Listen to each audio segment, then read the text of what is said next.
Hello.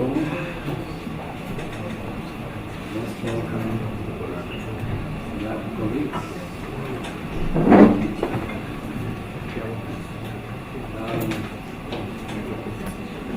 Permit me,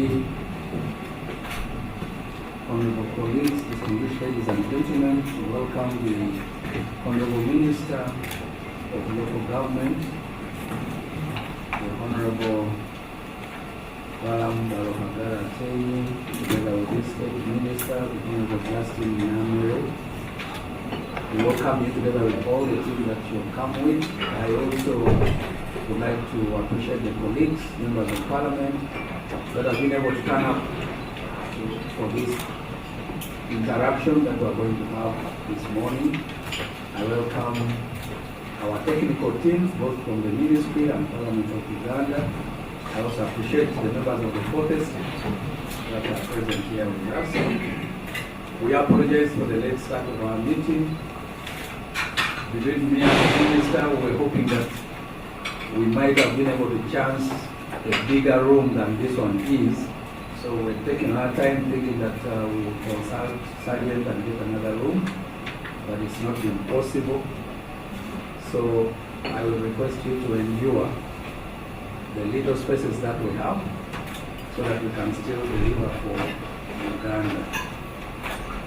Friends, this is the initial meeting of engagement between the Committee of Public Service and Local Government and the Ministry of Local Government, one of the two ministries in which this committee has oversight mandate to look through. Honorable members, I would like to propose the following agenda to you. We propose that we have prayers, self-introductions,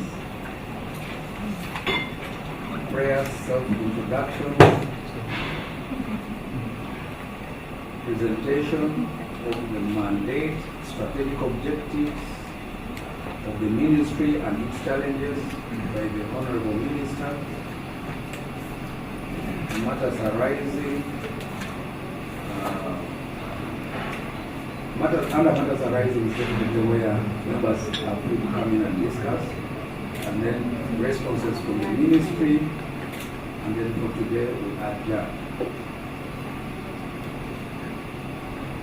Members of Parliament, do you have any other view in as far as the proposed agenda is concerned?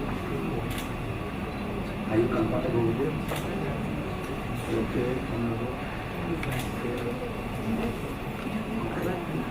Do we take it that the agenda is adopted as proposed? Thank you. Thank you, Honorable, for this. At this juncture, maybe we can go to the next stage of self-introduction. Honorable Minister, permit me to start with your members of the committee. Honorable members of Parliament from the extreme, the cameras, yes, sir. Thank you, Honorable Chair. I'm retired Captain JB to receive from Correction, MP Kashan South Mara District. Thank you, Chair. Thank you. Honorable Majority, the procedure is already considered to Clerk prayers. I apologize.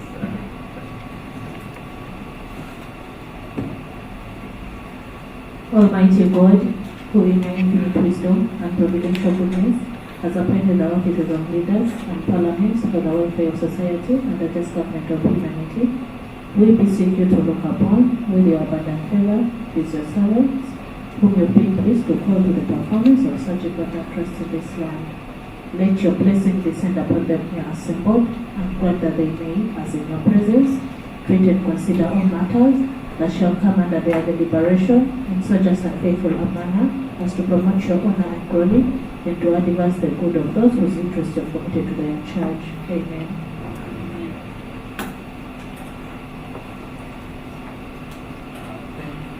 Thank you once again, and once more my apologies for the oversight.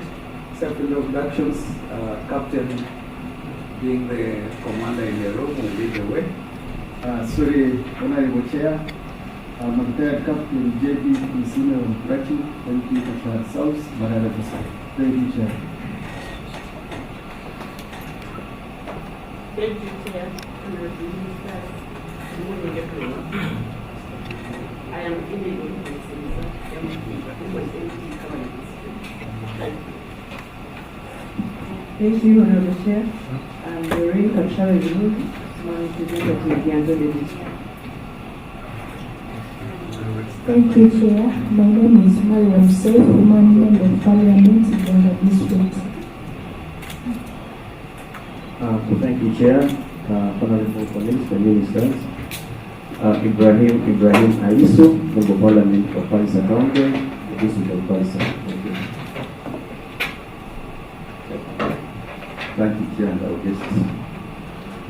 I wish to congratulate you, Chair, to the Chair and Honorable Minister for the portfolio holding, and colleagues at Midori, and representing the people of the session.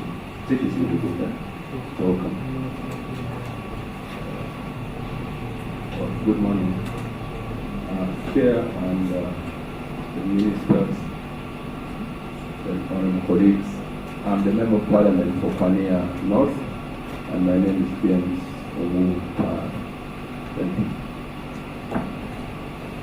Thanks, Chair. I'm Kanan Gile, MP Liko County South, a member of this committee and the Federal Public Service. You can imagine. Maybe you did it from India.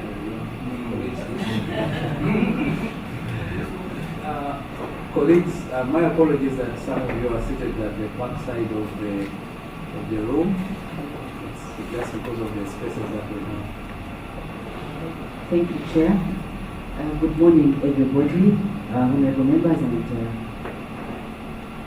delegates from the Ministry of Local Government.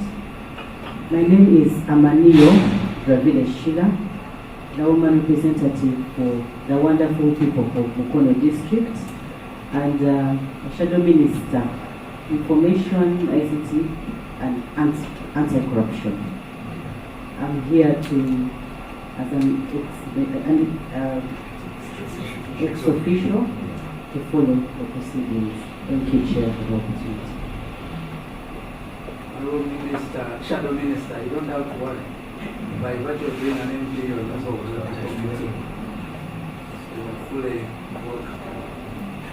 Good morning, Chair, honorable ministers and colleagues. My name is Kaspari Sera, MP Mwenge Sen Capabilities. Minister, you can see we also have sugar. So that things can be sweet.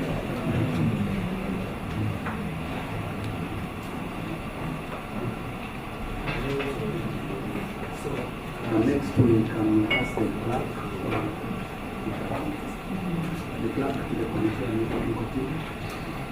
Thank you, Chair. My name is Ravile Sauda, Clerk at Tashiwa Committee of Public Service and Local Government.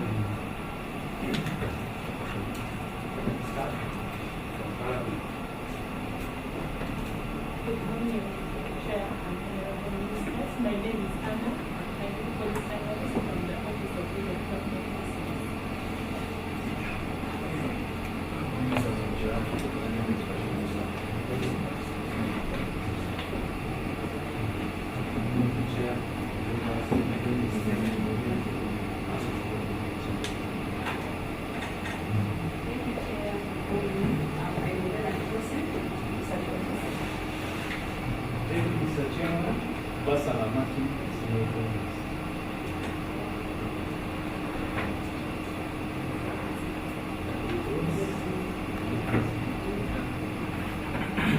Thank you, Chair. Good morning, honorable ministers.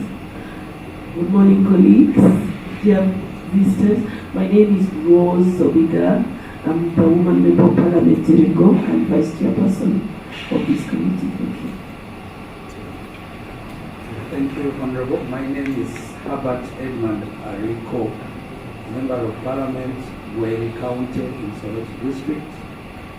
I am privileged to have been assigned by the NRM government to chair the Committee of Public Service and Local Government. I welcome you all, and I would like to take this singular honor to request the Minister to introduce himself together with his team. Thank you. Good morning, Committee Chairperson. Good morning, Honorable colleague Minister and colleague members of Parliament, Ambassador Balaam, Minister of Local Government.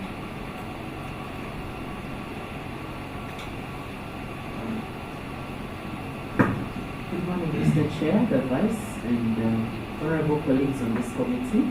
I am Honorable Justin Subuga, the Managing Masaka City and Minister of State for Local Government.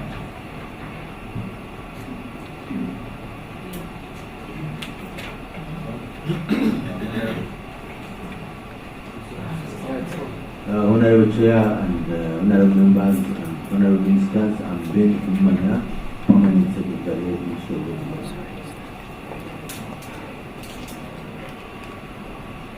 Honorable Chair, members of Parliament, our ministers, and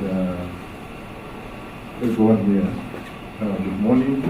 I'm Balaam Sozi, the National Coordinator for the Report of Morning. Good morning, Chair. I am Sewa Antepalifan, the Undersecretary of Ministry of Local Government. Good morning, Chair, and honorable ministers present, honorable colleagues, and my technical colleagues present. My name is Stephen Koma. I'm Commissioner of District Inspection of the Ministry of Local Government. Honorable Chair, the Minister of the Parliament, I'm Charles Magumba, Commissioner for Urban Administration at the Ministry of Local Government. Good morning to all. Chair, my name is Otim Ando Tibota, Commissioner of Urban Inspection, Minister of Local Government. Honorable Chair, honorable ministers, honorable members of Parliament, colleagues, my name is Anthony Namara. I'm the Commissioner for Local Community Development at the Ministry of Local Government.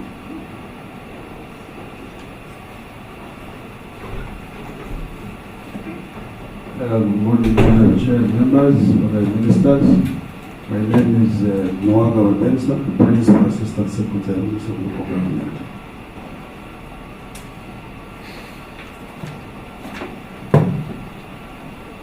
Honorable Chair, honorable ministers, colleagues, my name is Balaam, Assistant Commissioner for Local Government. Honorable Chair, honorable ministers, and honorable members, my name is Susan Gelma, Commissioner of Local Councils Development in the Ministry of Local Government. Good morning, Honorable Chair, Minister and members. Innocent Messi, economist, Minister of Local Government. Good morning, Honorable Chair. Ministers, Parliament, Madam Members of the Different, Mr. Economist. Good morning, Chair, members, and our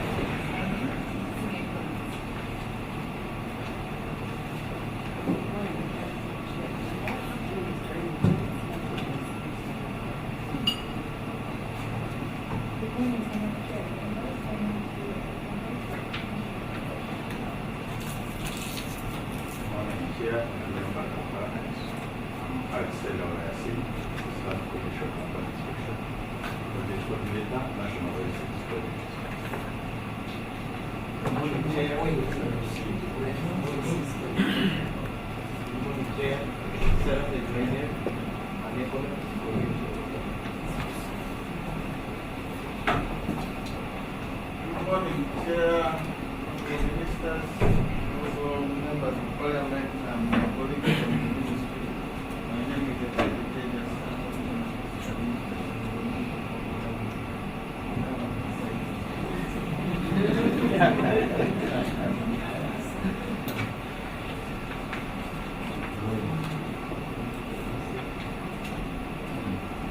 Okay, we thank you, Honorable Minister, for coming with a very robust team. I note that your planning unit is extremely resourced. In the years that have been in Parliament, except for Minister of Finance, it's only your ministry that has come to Parliament with that number of economists in the team. Most of the others don't have that much technical staff in the planning unit. We congratulate you. Honorable Minister, I welcome you most warmly to this, your committee. Thank you for honoring our invitation with both your presence and that of your Minister of State, together with your technical team led by the Permanent Secretary. What you have before you, your colleagues, members of Parliament, that are serving in the Committee of Public Service and Local Government. They have also been joined by other colleagues who may not necessarily be members of this committee. Honorable Minister, we congratulate you together with your Minister of State for your well-deserved appointment as Minister and Minister of State, respectively, of the Ministry of Local Government. Indeed, Honorable Minister, your ministry, honorable colleague, will invite you to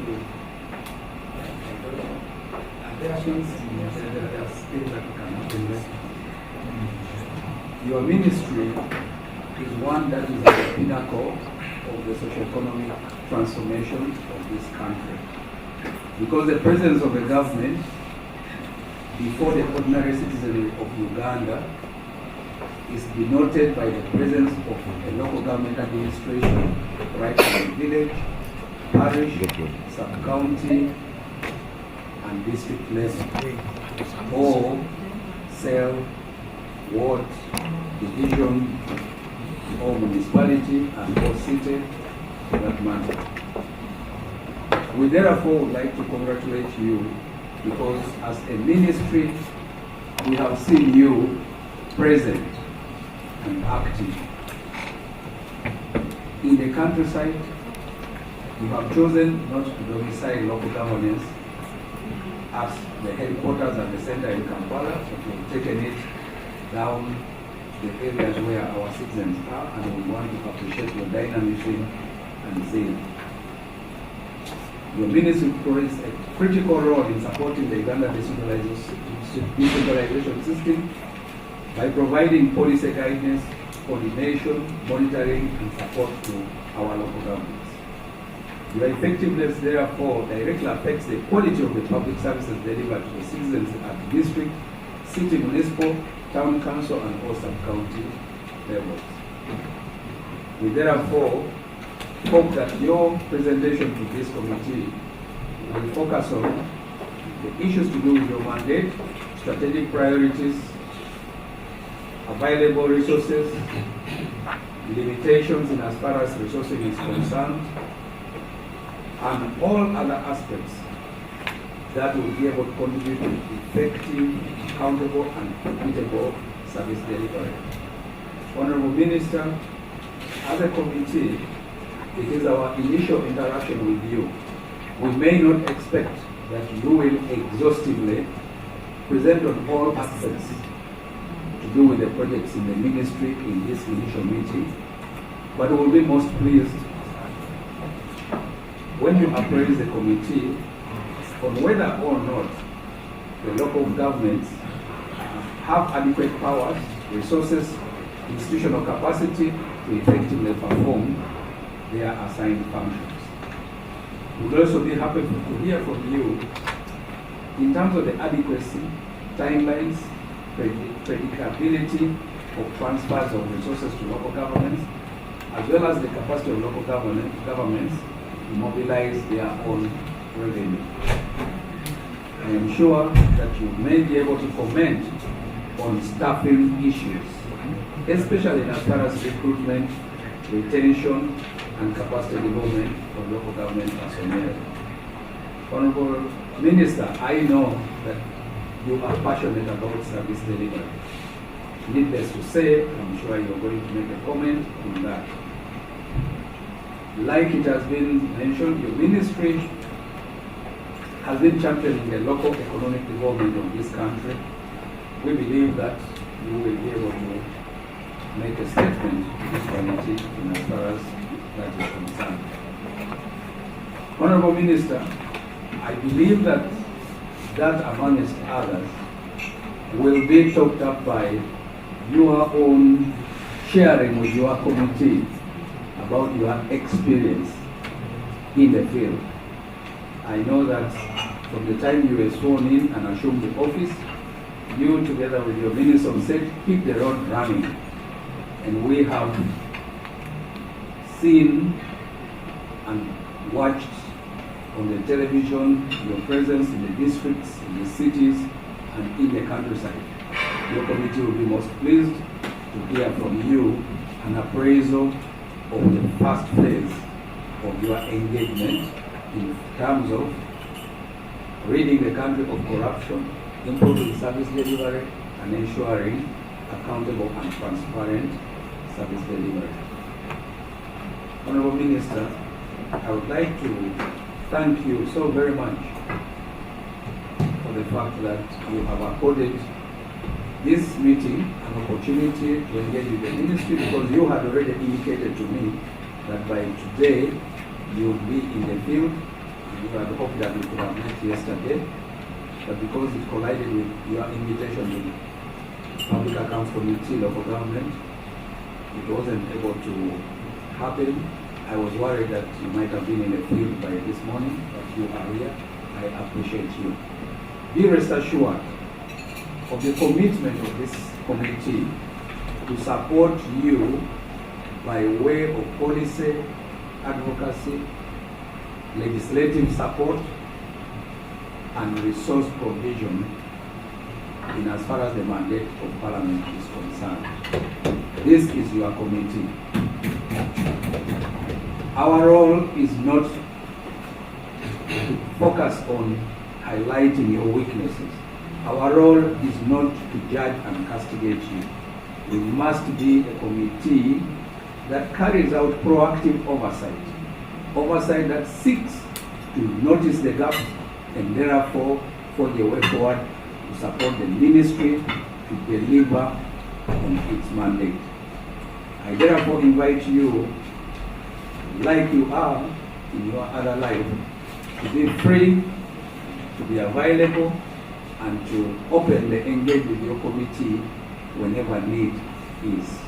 I thank you, and I would like to take this singular honor to invite you to make your statement to the committee. Thank you, Honorable Minister. Thank you very much, Committee Chairperson and Vice Chairperson and members of the committee, for inviting us to interact with you, and also for allowing us to come and update you on progress, challenges, achievements, and a few other things that we have reached as a ministry. The Honorable Chairperson and members, first and foremost, allow me to thank you for inviting us to discuss. And I want also to thank you for the commitment that you have made, that you are ready to support us in the resource mobilization, in the policy formulation, in a proactive manner, not only doing blame game. I appreciate that, Honorable Chair.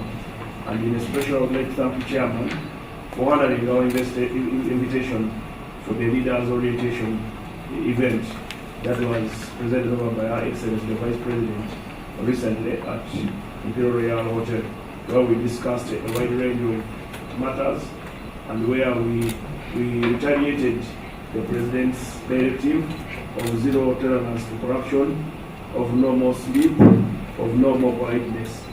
And we informed the chairpersons, the town clerks, RDCs, DSOs, and all the people who are present that the war is not my war, the war is not General Museveni's war, the war is not Muhoozi war, the war is for all Ugandans to get rid of the cancerous corruption that is affecting service delivery and that has hindered the progress of our nation. So, Honorable Chairperson, it's a great pleasure to share with you the mandate, functions, vision, mission, strategic direction of the Minister of Local Government.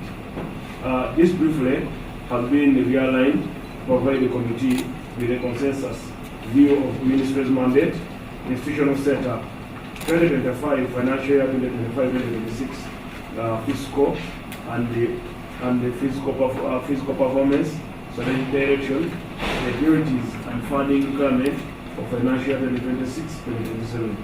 The Minister of Local Government is responsible for guiding, inspecting, monitoring, mentoring, advocating for local government so the decentralization translates into accountable governance, stronger local institutions, and improved service delivery to our communities that we represent. As all of you honorable members are aware, the local government runs all the 76,000 villages also throughout the country. We're in charge of ensuring people in those villages have power, have water, have schools, access to education, free education, have access to good roads. All that is our duty as the ministry to ensure that the citizens of Uganda in the lowest remote area enjoy and believe that they are part of Uganda. So that is one of our main duty. The Ministry of Local Government must ensure that whatever we do is accountable in governance, stronger institutions, and improved service delivery. In financial year 2025-2026, vote 011 had an approved budget of only 246 billion 141 million, of which 89 billion was government of Uganda funding and 157 billion external funding. By the end of quarter four, Uganda shilling 237.4 had been released and Uganda shilling 180 billion spent, representing overall absorption rate of 73%, which is a very low absorption rate. We should have observed more, but sometimes the releases take long to reach. That leads to effective implementation of the programs. Because who doesn't want to spend 100% of what you've been allocated? But there is a difference between allocation and provision. So we were able to spend 73%, and majorly due to those procurement challenges and late releases and all these other things. So that has been one of the challenges. The key achievement in financial year 2025-2026 included PDM coordination, supervision, inspection across the country, construction rehabilitation of 1,041 kilometers of community access road, construction of five agro-processing facilities, construction of 4 solar mini grids, completed 95% of the work for construction of 8 water schemes, conducted compliance inspection in 20 local government, supported 33 least performing local government to prepare performance improvement plans and fully constitute the 146 districts in local government parks. The ministry has undertaken several measures to strengthen accountability, improve administrative functionality, support and better service delivery across local governments. These interventions are focused on staffing, supervision, leadership development, policy guidance, performance improvement, project implementation, revenue mobilization, and follow-up on national priority programs. Under the Kisanja No Sleep, No More Corruption by His Excellency the President, the Ministry has intensified the political and technical accountability through field-based supervision by ministers across Rugisu, Ankole, West Nile, Renzori, and now back to the east again. The visits are focused on verifying implementation, government programs, projects, particularly the parish development model, the local infrastructure markets, market facility, road, health, education service, and local revenue initiative. Honorable colleagues, it is on that note that I need, first of all, to brief you of what is taking place in our local government. The duty of ensuring that whatever takes place in local government is not only my duty. Under the Constitution, briefly, under the Constitution, Article 17, it is a duty of every citizen of Uganda.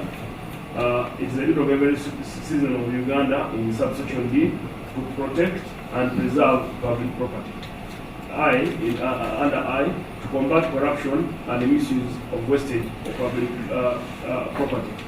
Then Article 117 has also a mandate to me as a minister. Ministers shall individually be accountable to the President for administration of their ministries, collectively be responsible for any decision made by the Cabinet. Many people will challenge that where the power the ministers are using, where are they getting it from? So under Article 113 subsection 3 as well, Cabinet Minister shall have responsibility for such functions of government as the President may from time to time assign to him or her. So in this regard, at the moment in Kisanja no sleep, the Minister of Local Government, we are the dome captains who ensure that students go to bed early, students have eaten, students have uniforms, students are not making noise. So we are doing that to ensure that it is observed. And under our Constitution, in Promise 26, accountability, that is XVI-VI, accountability in I1, all public officers shall be held in trust of the people. Many people think in those districts that they own those offices. They are forgetting that under the principle 26, they are just custodians, they are not owners, they are in trust of the people. And many of them have gone off the line. Our systems are in place, but our system, part of them are rotten. So that is what we are working on. So in principle 26, I2, all persons placed in position of leadership and responsibility shall in their work be answerable to the people. So when you see us doing a people accountability or a people-led operation, it is within the promise of the Constitution that we must be accountable to the people. So unlike the previous campaigns where you have followed so much on Auditor General's report, on park of district park, on park reports, and all these reports, IDG reports, this time round it is a people-led operation where people are demanding for what they deserve. That has been given to them by His Excellency the President through allocation of resources by Parliament and provided to them. So others asked, do you have the power to do what you are doing? Yes. Under Promise 26, all lawful measures shall be taken to expose, combat, and eradicate corruption, abuse of misuse of power by those holding political or other public offices. So with those few remarks of the Constitution, which is provided to each of us as we join Parliament, we are now conducting such a lot of corruption. A lot has been discovered. I'll give you a brief of Bugisu alone. In Bugisu, on our first day, we found ghost workers in 2 health centers that were random. One is the Regional Referral Center, Busui, in the Bungoko Central. Then we went to Bungoko Central still. We found another one in Naipu, 7 health workers who are ghost. When we asked where these health workers, indeed they were appointed by the district. They were placed at the health center. They never reported for duty. For 2 years, they are earning salary. So on the same day they were appointed, without reporting to the station, they got a study bond that you go and study in referral hospital of the district. I think that amounts to corruption +5. So when we acted, many people didn't believe that what we were doing was within the law, but it is within the law. So we went to Naiku Health Center, where 15 health workers were recruited, but we found only one old man who's a gatekeeper, administering candler, putting candler on people. But ministry has inspectors, has DHO, has GEO, has RBC, has all these powerful people. So when you see the minister going on ground, we are going there for the cause of the people, to stop the suffering and also to awaken the blocked veins or the blocked vessels. So from Bungoko, in the city in Bali, we visited in Bungoko North on the hill in Wanale, a very slippery area, but PDM has reached. People are receiving PDM. Many of them are farmers. Now, government allocates money, 1 billion, to make feeder roads. Now, they make a road, instead of putting maram and putting culverts to allow water from the mountains slope move properly and make movement of trucks move easily. They put loam soil. So when I said it is maram, the man said it is maram.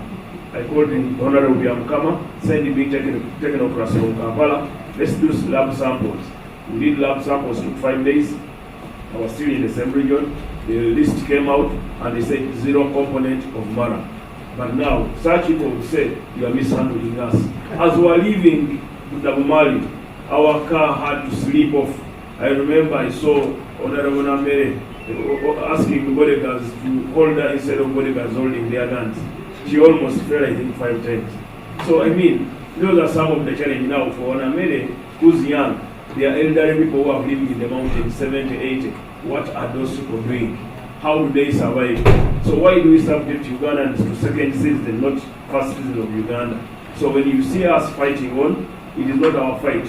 I don't own property in Bugisu, but I want the Bugisu to enjoy the same rights as Wanyoro, as Wanyankole, as Northerners, as everybody, as all Ugandans should. So those are some of the things. So now I'll take you to Mbale city center, in the city, our city. They built a roof ramp to a cost, I don't know how much, but when you look at the roof, you laugh. They said we paved the compound. I measured using my feet, because you can measure a meter using your feet as an individual. So I measured, I found there were 50 square meter. Quoted was more than 50 square meter, what they paid for. And we had spent 130 million to renovate a small office of roof ramp. Then there is a bridge connecting Mbale, connecting one of that sub-county to where the Wanyama stay. They, instead of putting maram, they got soils from the swamp, peeled it on top of the road, hit the road, and then you look, the road is raised below the swamp. But when it rained, you can't access. There were no culverts, and yet they had put 4 lines of culverts. Then we went to Mbale, the president invested money for the water grant scheme. Almost 2.8 billion was spent. All the taps are dry. Full payment, 100% made. Whose work is that? So when I say the fight is not mine alone, the Member of Parliament of Bungoko, North, Central, South, the Member of Parliament of Mbale City, the Member of Parliament of all these constituencies, and the councillors and everybody, all of us should work.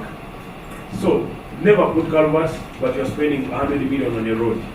From there, we went to Bulambuli. There is a toilet commissioned, officially built after COVID, and this toilet government spent close to 73 million. It's a bit latrine in nature, but there is no pit on it. So when I asked the person who went to commission, the RDC who commissioned at the time, when you went to commission and you want to have either the area by mistake comes up, where you enter that room, where will you spot? Because the pit latrine, no pit, nothing. And then you claim Bagara is mishandling the engineer who has done such a thing, that's a CFO. There are people who will be leaving behind, the auditors, the internal auditors. How do you clear payment before confirming that work has been done? So all those auditors have asked State House Corruption and the IGD to ensure that they are all reinvestigated, because investigating them without reinvestigating is not a problem. Then we went to Bulambuli. There is a road, 6.5 kilometer road. They budgeted for 130 million. They say they will put maram. They didn't put an inch of maram, not even a spoon. They also brought ready soil. Ready soil good to grow malewa, to grow beans. That's what they were putting in the road. I want to thank God that on that same day, Honorable Simon Mulongo, who was trying to be kind to his people, his shoe got stuck and the soul remained in the mud. So I asked him what is wrong with Honorable. He said the soul has remained in that mud. I said, you say this is how your maram looks like. So now, is it maram? No, this is soil. This man should be arrested, actually, put 5 handcuffs. I said, no. So some things God blesses. It was a dry day, but it ended up raining drizzling, and the mud was created. So we confirmed the people were eating money for road fund. We had the schools with ghost people. We had Nabumali SS with 250 physical students. The rest are here. Ghosts. In Naibu Primary School, where we found 702 people in the class, counted one by one. 800 plus were ghosts. Government pays capitation grant to these schools. By the way, there is information I will give you when I go to Teso. There is a district in Teso which doubled the number of captations overall, and St. Sion Ghana, the district. A district has doubled the number, like how many are they? They are 50. So they have said now they are 100. To earn capitation of 50 as ghost, you wait for that day. I don't want to go there. I want to wait for the time when the holiday begins. I will go and you will see the music in Teso. You'll be shocked. You'll be shocked, but we shall fight it. So, when I left, because Bagisu are now complaining that, hey, but the pressure is on east. I said, I think we need to go to Masaka. So we attacked Masaka. But before going to Masaka, we went to Namisi Indwa. There is a Wakaka market on the border. When you look at it, how they build that market, you will cry. But a lot of money was spent by the Development Bank to build the market. The engineer ate money for putting Balaam in a town council. The town council structure for all this town council has been poorly not completed properly. So when let's say now, let me give these people some breathing space. I cross over to Uganda. In Uganda, in a district called Zimbabwe, that is why impunity, the home of impunity. In Zimbabwe, the home of impunity, the president put a fund of 500 million to support the peasantry, cattle keepers, farmers get titles. So what these sharp people did, they ate that man of the president. On top of that, they were charging the peasantry farmers or the Zimbabweans. They were charging them money to get titles. They collected funds from over 600 Zimbabweans, and each was paying 1.5. 9 billion was stolen from the poor in Zimbabwe. The town clerk and the CFO have been collecting money for permits. They left to their pocket, no account, nothing. The Rufla money for Zimbabwe, there was no tender. The money would go to the town clerk and the CFO direct. Every day someone collects for them, they take to them. So this is how our local government's challenges are getting in raising more revenues for the districts. In Zimbabwe, there is a headmaster who was transferred 2 years ago to go to another school.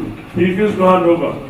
And they kept sending letters reminding him that he must hand over. He said, I will not go away anywhere. That in Yoma Naomu. I said, Yoma Naomu, this time I will go with you. So finally, I think PS, that man has handed over. So he moved. Stubbornly refused to leave. You wonder what he wants. Then there is a DHO who picked equipment of a health center 3, removed all the equipment, sold it. He was arrested, given police bond, not caught. After the interdiction of the PS, the man is made around. So after 6 months, this same man says, I'm coming back. That the cow, of course, automatically they had an standing order that after 6 months, you will come back to work. Before the trial is concluded. Now that story has ended. The new AG is making a new order. Once interdicted, you will not resume work till when your matter has been resolved. Actually, that order should say, once interdicted due to indiscipline and gravity, you should not even be paid. You should not be paid. Unless when you have won the case, then they can pay your missed salary. Because what the technocrats were doing, they would go to court and say, okay, I've been interdicted, take me to court, spend 3 days in Rosida, get a bail, come out, delay the judge 2 times, adjourn the case two times, 6 months have expired, he resumes office and he steals as he wants. Now this time he will still come again, I will take as much as he wants. That story will stop. That story will stop. So the Zimbabwe scenario is minimal. I went to Masaka district. We had a series of meetings in Masaka. We had a baraza. We went to Nyandomukungo where the center had no single drug, despite drugs having been delivered 2 days before. So if not even a pack of Panadol in any center, a business press hold in Nyendo. Then good enough work with the Minister of Health. On our tours, we are moving as one government.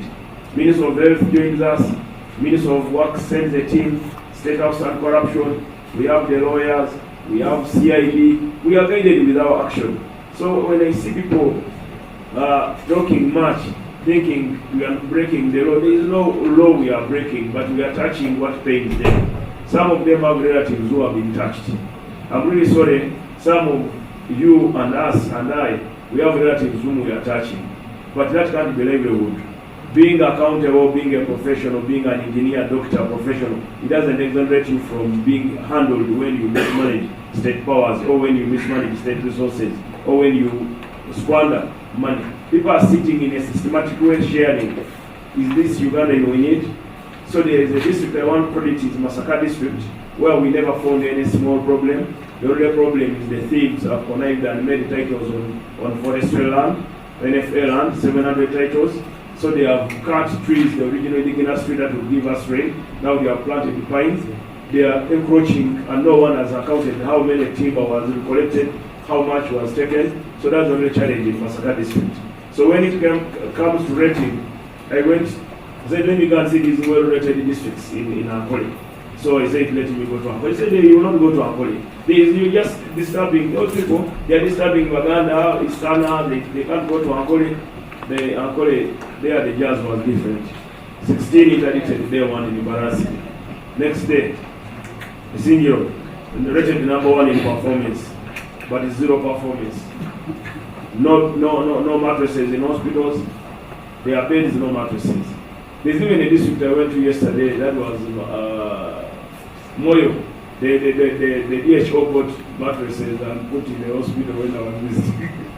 So in the night, the locals stopped me and said, that hospital have not been having beds. Yesterday we were able to get mattresses. So I wasn't able to ask the DHO, because on arrival, that one I said, this one is a VIP, give him VIP treatment. So, in brief, this week some are doing very well, they are trying to do well, some are doing worse. Most districts have issues. The people making mistakes all are in acting capacity. You have been acting engineer in Amisila for 13 years, acting human resource officer, acting engineer in Moyo, acting engineer in Maracha, acting engineer in everywhere they are acting. Why acting? Acting, they will dance to the tunes of the people who appoint them. And most district service commission are led by campaign managers of the district leaders. So purely in Mitoma, from Isingira I went to Mitoma. In Mitoma there a right honorable speaker joined us. There is a slaughterhouse built behind a pig latrine which is filled up, and flies are roaming over the compound easily, so our people will get sick. There is a primary school with a code, with a capitation grant, with the teachers, non-existence. A primary school, they are getting capitation grant, they have teachers also allocated there, and they get textbook. On the day I arrived, the parcel was delivered at that primary school containing textbooks from Ministry of Education. It is in Mitoma. There is a bridge without a single iron bar, but it cost 130 million in Mitoma. The Minister of the Environment and the Right Honorable Speaker confirmed that the engineer called John Baptist, the road fund and the former chairperson, sat and shared that money. The last 2 years they have not done a cent of a kilometer of the road, but they send accountability for the fund, and they have spread the funds. Now when you touch such, they will claim the minister is being too aggressive. We went to Bueju. In Bueju, we had the chairman, LC5, receiving 14 million on his account boldly from a supplier who supplied materials to the district. We had a chairman where a young man, a machine operator, 96 million was provided to build 11-kilometer road, to clear 11-kilometer road. The engineer says out of 96, only 6 million was spent. Only 6 million was spent on fuel and other costs. Then the engineer said sign for 96. The chairman filed for this operator, signed for 96. Operator said no. The man was fired without trial. Chairman told the cow, just send that man away. So when we had the leaders meeting, the man came in the meeting and openly said, Honorable Minister, I have my grievance and I want you to know it. On that road, you can check the records on the let them give you the work plan. That road, I received 96 million on chairman's account. However, I was only able to receive 6, which was enough for the road. 96 chairman remained with it, and he wanted me to acknowledge the receipt and usage of the money. When I refused, he told the cow, fire me. And the cow didn't fire the man. So I've told them to reinstate. Today I sent a letter to DS to ensure that the man is reinstated, and we recommend him for a medal. Maybe one of these days we should inform the president that man deserves a medal. Then in Mitoma, in Bueju, they do what they want. The chairman does what he wants. District Service Commission is a man, a kafna, a man who lends money in town. You take your money there, you go, your ID, sign up 26 million, you will pay back. Then they count 26 months, the first 6 months as a nurse, you will be paying for the job as a nurse or as a midwife in the hospital. Because they know how much you earn, so they give you a period of blessing when you finish by a money lender. So the money lender is in. We are working on those files. In snapshot showing in summary, 44 people have appeared in court at anti-corruption here. 26 people, their files are complete, pending appearance. 9 cases have been referred for further investigation. Those were the first 12 districts, ending in Akoli. But then we have added now Pakwach. When the president met in Caucus, he said we should go to Pakwach and the Budaka and the Queen. So when we added the Budaka, I don't know, Budaka also like 4 people have been, will be interdicted and investigated for different crimes ranging from corruption, bad workmanship, corruption in PDM, all those other things. Then in the Pakwach, the president released 900 million to make 1 kilometer road. Yes? Pakwach, yes, 1 kilometer road. The man made it 10 meters. The day was going, he made it 10 meters. When I asked him where is the material, he said material is there. I told him, but I've been where the material are. We are not even doing trips of aggregate. Balaam was forward in the road and never spoke. So the challenge we are getting that side, in the countryside. I asked him where is the money, he said money. He said, where is the money? Town clerk. Town clerk come here, where is the money, town clerk? Honorable Minister, we are working.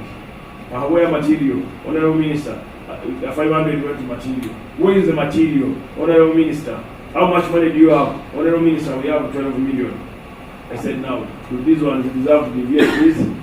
Should they be VIP held in a VIP way? So he told the State House Anti-Corruption and the other agencies, give them VIP treatment as VIPs, take them and investigate.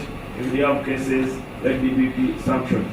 So in essence, there is a man called Babangina who has been collecting from every PDM circle 2.5 million in Pakwach. When you get 30 million, 2.5 Babangina wants it. To manage the process, to manage these people there. So Babangina went, once we get him, will tell us who are the people who have been sharing that money in Pakwach. Because the president had interest in Pakwach and Maracha. So the next day we went to Maracha. There Maracha, there is a sub-counted court of 100 million.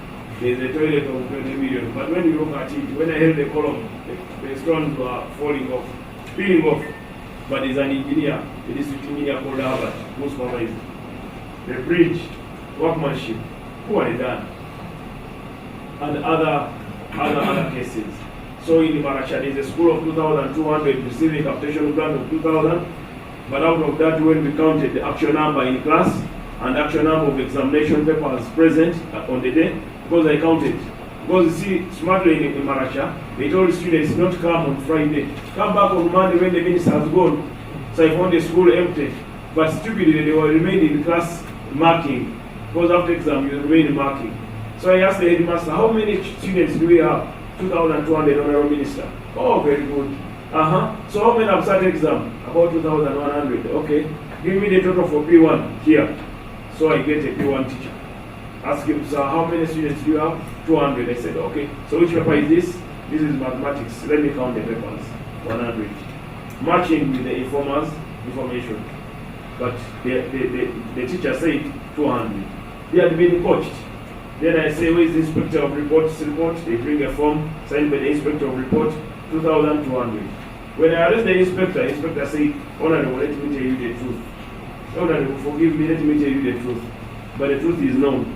The number is of the district people in that district are less than 50% of what they are declaring now, where we are spending money as government.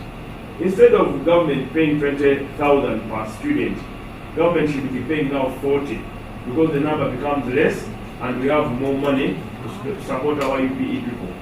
The president said it's free primary education, but the money they are spending now is even more than before we had the UPE. I believe you all know. I believe you all know, members of honorable colleagues. So these are the challenges. So in Maracha, the 16 people are celebrating in the night. You ask Honorable who they will tell you. People started celebrating when they saw these things realistic. They said, take them. We went to Moyo. In Moyo, they had only 4 cases of PDM. The one time they was Moyo. And they were taken to court. When I asked, please, out of the 20,000 stadium, put your hand if they charge you money for PDM, none. The other 4 people were taken to court, and the grade 1 magistrate decided to give them bail, which is their constitutional right. So Moyo is okay. The only problem in Moyo is the District Service Commission, where people get jobs after paying, and where people are acting in acting capacity. So the Xanja no sleep by the president. We went to them, I think Moyo, after Moyo we returned. So the Xanja no sleep by the president has intensified political and technical accountability through field visits. We have engaged directly with the local government political and technical. In a special one, thank the Director General of ISO and the head of State House Anti-Corruption Agency and the Director CID and General Uganda Police Force led by Afanda Abbas for the support they are giving us in making sure things are done. Unlike the previous past, the DPP is actively taking part. He has allocated us 2 officers on the team to ensure that evidence collected can be sufficient to have the corrupt taken to court and the matter defended and the conviction happen. So all these agencies are playing a part. Honorable Nabele was joined by IGG in Budaka, and they also did a good job there. So things seem to be normalizing. However, we are trying to implement and we are trying to check the bottlenecks, and we demand immediate collective action. Members of Parliament, where you come from, monitor PDM, hold parish barazas as parliamentarians, ensure the youth are getting their equal share, the 30%, the women are getting the 30%, the disabled are getting their 10%, and the other people are getting their 30%, to ensure you have list that match as directed. If you find more women got more money before, then women can be explained to that you've been getting more money than the youth. Then the next dispatchment can go to the youth more, so that we balance status. Otherwise, you are going to have revolts in your own communities.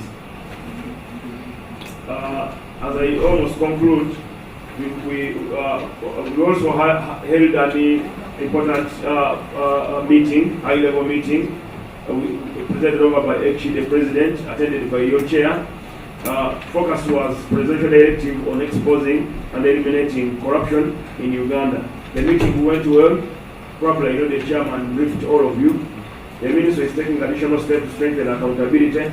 Further, this include improving follow-up on audit, parliamentary recommendation, prioritizing recruitment in critical function, intensify risk-based support supervision, promoting stronger compliance and reporting and financing management requirements. The minister will also continue to work closely with the Parliament and other oversight institutions to address recurring issues, reduce backlog of unresolved accountability matters, and also the Honourable Chairperson and Honourable Members, the minister remain fully committed to transparency, accountability, and responsible stewardship of public resources. The progress achieved so far provides strong foundation, but more remains to be done to ensure that every local government operates with integrity, efficiency, clear focus on service delivery. The Minister has prepared a detailed report for the committee for further information about Minister of Local Government. My prayer to the committee that the committee takes note of the Ministry's mandate, operation, organizational structure, financial 2025-2026 performance and strategic direction. Number 2, that the committee supports financial 2026-2027 priorities and advocates for adequate financing of identified unfunded priorities. Number 3, that Parliament continue to provide legislative, budgetary and oversight support, strengthen decentralization as per the Local Government Act as amended in 1997, to ensure local government accountability and equitable service delivery match, so that we don't just demand for money from you, but the money we are demanding for must be spent. Before I invite the permanent secretary, recently in my tours, I've noticed young people drinking alcohol in the morning. As when they stop to greet you, they want to see you off with a drink, with waraji. Honorable, how are you living?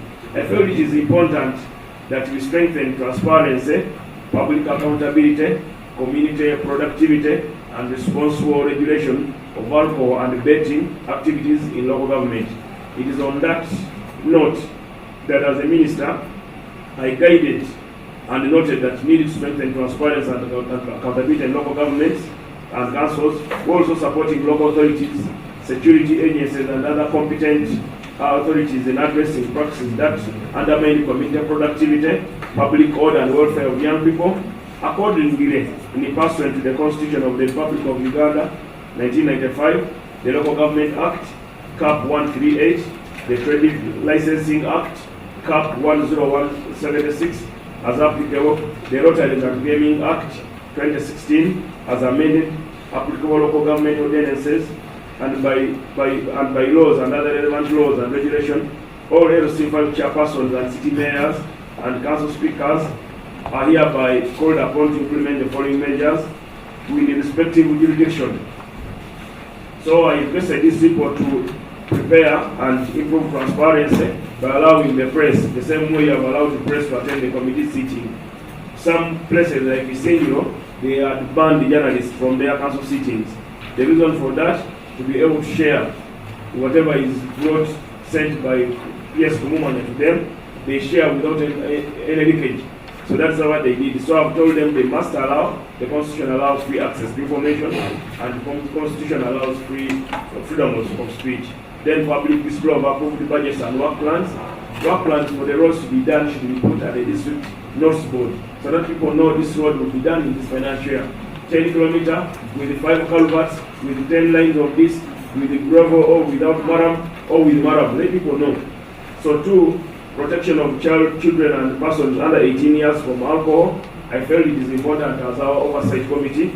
Also guided that local authorities using ordinances or bylaws should, in each respective district, set these laws preventing children from drinking alcohol. Otherwise, our children are getting wasted. The alcohol suppliers should not sell to the below 18. Then also to cover early morning alcohol consumption, we have requested the different local governments to do ordinances or bylaws to ensure they regulate the time of drinking. Let people go to their gardens. Let people go to the garden, let people go to the market, let people do productivity before they go to drink. But young people, you find them in Zimbabwe, in Diaton, they are drinking like the world is ending. This must stop.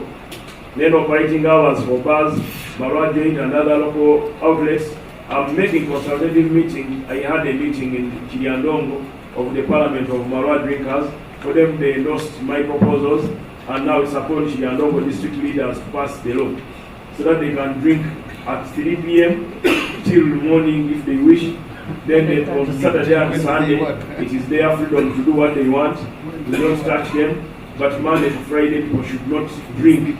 Young people should go and work to come progress in the districts. I've also guided action against establishing defiant, violent, and lawful operating conditions. People play loud music, they bet others fail to sleep in neighborhood because they are operating bars. Good leaders are there. So those are some of the things, and then regulating betting operations using the Rotary and Gaming Act 2016. I've advised them, the local authority, to work with the Gaming and Rotary Board to ensure people have time to work before they go for betting. Otherwise, things were getting out of hand. So the implementation will be done by the LC 5 chairpersons, the mayors and the security teams. However, they must be done in accordance with the law without implementing any measure. As you are aware, Parliament failed to pass the Bully Bill in 2023, which had been brought, I think, by Honorable Pendi. So that left a gap. We don't have a law that stops people from drinking or regulate people. But now, in legal compliance, I've issued this circular, shall be construed as creating a new criminal offense. Should not be looked at as minister giving powers to arrest people with non-existing law, overriding any act of parliament or state instrument, or lawful licensing condition or judicial order. All enforcement action shall be undertaken strictly in accordance with the Constitution, acts of parliament, or other applicable bylaws that may be passed by the different law councils. That is it. I felt I should share with you as the oversight committee, and a copy was sent to your Fijian call. I don't know whether you have received it. So I want to thank you, Chairman, and kind of allow me invite the PS to take us through the money, how we have spent it, and what is happening, and how much more we need, human resource gaps, and all the other problems we are facing as Minister of Local Government. Hope you will be able to tell them that you don't have a boardroom, you have all the function. Thank you.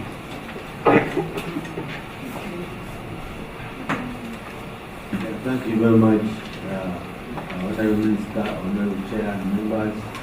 With that rich and detailed explanation of the sector's mandate, the direction, and also the current intervention that is being done, I will request to start from page 6, because page 6 brings out the money we have. But I wish also make a statement that in 1987, the same situation had pertained and everything had broken down, and the Commission of Inquiry was put in place to study on how to deal with the problems of service delivery. And that's how the Commission came in and said the local government should be self-governing entities. 3 years ago, we saw problems and requested for money to carry out a reform, including the Commission of Inquiry, but unfortunately, we never got that resource. So maybe one of the big players in the community support us this time around, so that we carry out a reform. And this reform could bring in new methods on how to put in place a system that can reach the last person or the manager of the country and would address the challenges, weaknesses, problems that are being identified in this self-governing system that had been placed under decentralization. Because under decentralization, the local governments manage their issues, they make their plans, they allocate their budgets, they supervise the projects under Act 176(2)(g). It's very clear that they do the supervision. But also, other agencies are brought in, central government ministries and other agencies are under Section 106, 107, and 108 of the Local Government Act. And I think what happened along the way, something happened and inspection did not deliver the results of finding out some of these challenges. But we are all happy and very supportive that the Minister and Minister of State have started a chapter that actually compounds together all these issues which are needed to go down and check the last point. Now, Honorable Chair, with your permission, through the Ministers, on page 6, it shows the money we received, which was wage, we approved 32 billion, and we received 32 billion and spent 30.42 billion, and this was 93%. And the reason why we didn't spend 100% is that we lodged in recruitment, but because of the rapids, the Public Service Commission could not conclude recruitment in time. But I wish to report that those officers of CAO, Deputy CAO, town clerks have now been recruited, so we shall be able to absorb 100%. Non-wage, we received 45.7 billion and we spent 99.6%. Government development, we received 6.7 and we spent 99%. External financing, we had received 148 billion. But we spent 93 billion, which is 63%, and this is mainly because these are construction works, and honorable chair and members, we can only spend on certificates that have been submitted for completed work. So unfortunately, because of those challenges that make certified work not processed in time and submitted, we were able to spend 63%. But in GOU, we were able to spend 97%. Areas, we spent all the areas. But when you do the grand total of all the resources, as the minister said, we were 75%, and our dream is to make sure we do 100%. Under that interpretation, there are notes down that the resources, I already mentioned the percentages. So allow me to go to page 7. Now, honorable chair and members, there are things we directly deal with, in addition to guiding and supporting local governments, being very many, 145 higher local governments, 31 municipalities. The ministry can only be able to support them majorly from the headquarters, not from the field, because the resource cannot make us go to the field. So what happens normally is the minister would react to situations that have come to the city, and a number of those would be have been resolved over the time. But also we mobilize resources and we cause investments in local governments under various projects.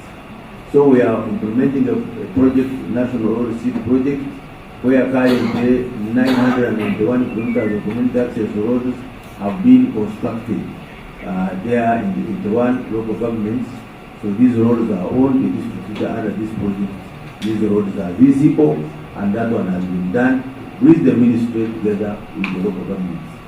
There was another project called Local Economic Growth Project, which have just ended. We were able to put up 50 kilometers in the 4 districts as mentioned, and those roads are there. We were able to put up 5 agro-processing facilities in the districts of Adjutong, Nyangabo, Katapa, and Nakaseke. Renewable energy, we put up 4 solar wind grid systems constructed in Gomba, Kabarore, Nakaseke, and Kumi.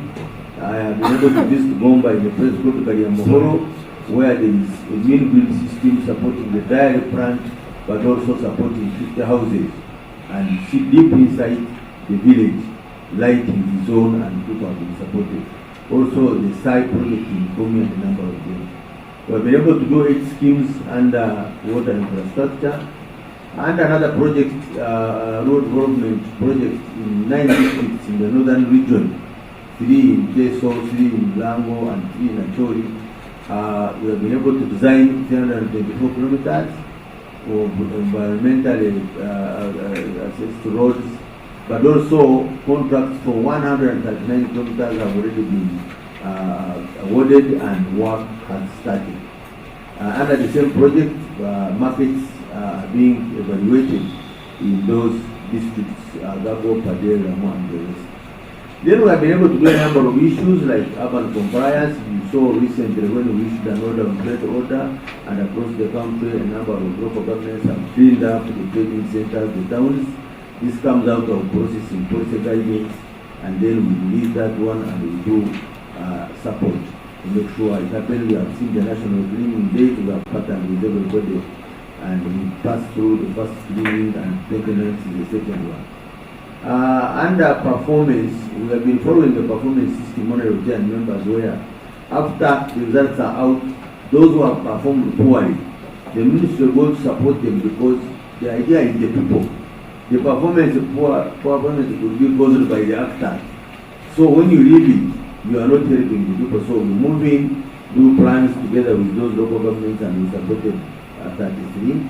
And then we have been on a move to make sure that statutory bodies are in place. Statutory bodies in local governments are the Road Park and the District Service Commission. We found a challenge along the way where the councils were not putting these people in position. So we have been able to have all the road parks, and the minister has issued an instruction to give them that 30th August, all the District Service Commission should be in place to also be able to do their job. And we have also responded to the outcry on recruitment, abuses and deficiencies, and issued a guideline that for every advert to run must have a statement that announces that there should not be anybody to pay money for any job, that paying a job, money for a job is illegal, that anyone who is asked for money should report, and we will put the officers to report to. And this has helped us. People have come up and we have got information came up in Mukono district, in Toma, in Stagwenda, in Piji, and arrests and interdictions were made because of now mobilizing the people to come out and talk about these issues in the system. Honorable Chair and members, we've been also supporting the local council courts to make sure that this system of alternative judicial system should happen. We have been supporting the PDM coordination and supervision. As we talk now, at least 400 million has been released in every parish in Uganda. And albeit other issues and challenges, at least the people of Uganda, for the first time, have directly received money into their circles from central government or government appropriation. Under the strategic planning, Honorable Chair and members, we have been able now to produce a strategic plan, service delivery standards and the client data, and those ones are available. Very quickly, of course, there are challenges, and that's why we had low absorption. In the projects, we found that the great project readiness, probably because of capacity, challenges in contract management, institutional capacity and staffing gaps.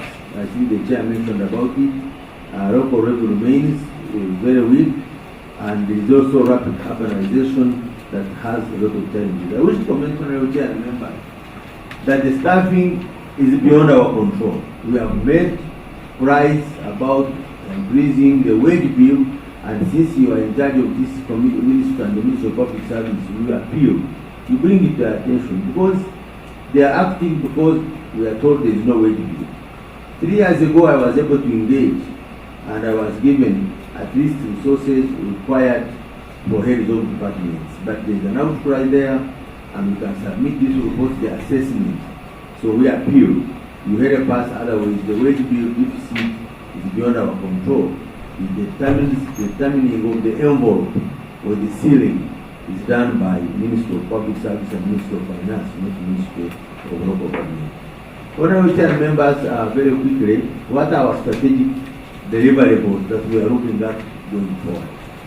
The first one is that we want to deepen decentralization and strengthen local government systems and leadership, because the minister has found out these weaknesses can first be addressed by strengthening them. I wish to report that one of the reasons why we have big challenges in the term 21-26, we appealed everywhere, including before this committee, to support us to get money for induction, because you cannot bring in people.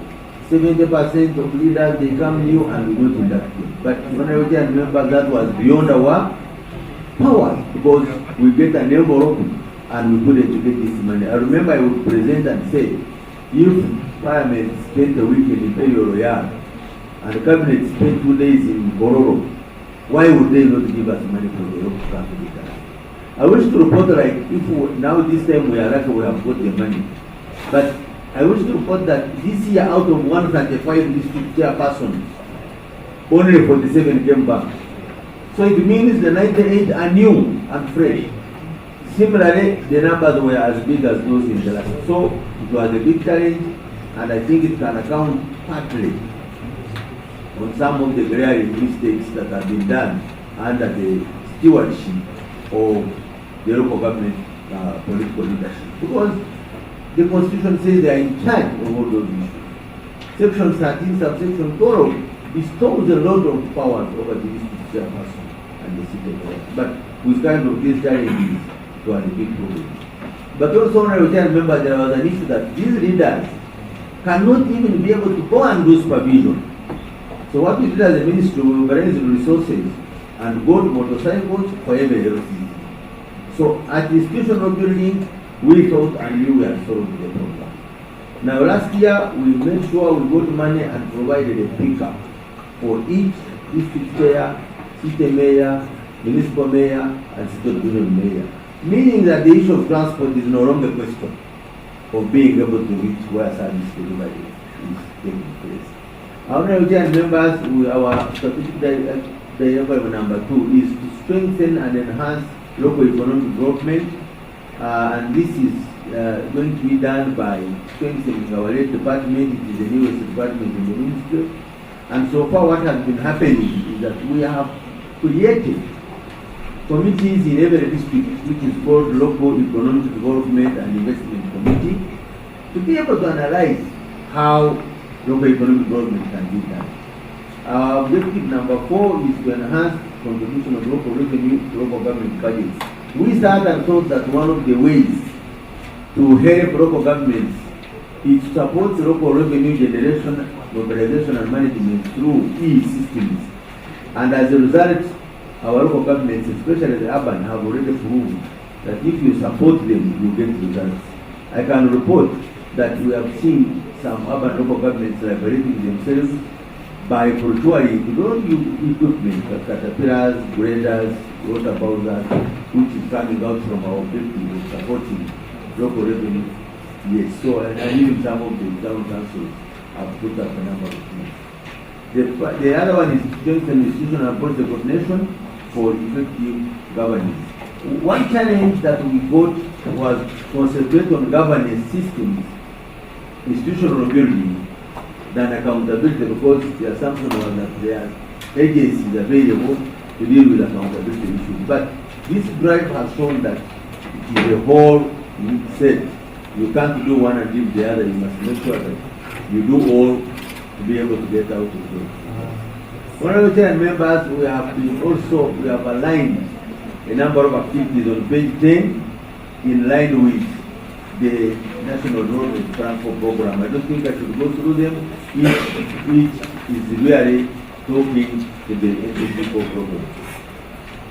I think I want to also skip 11, because 11 just brings out what we want to do under these projects, which are directly supported by the ministry.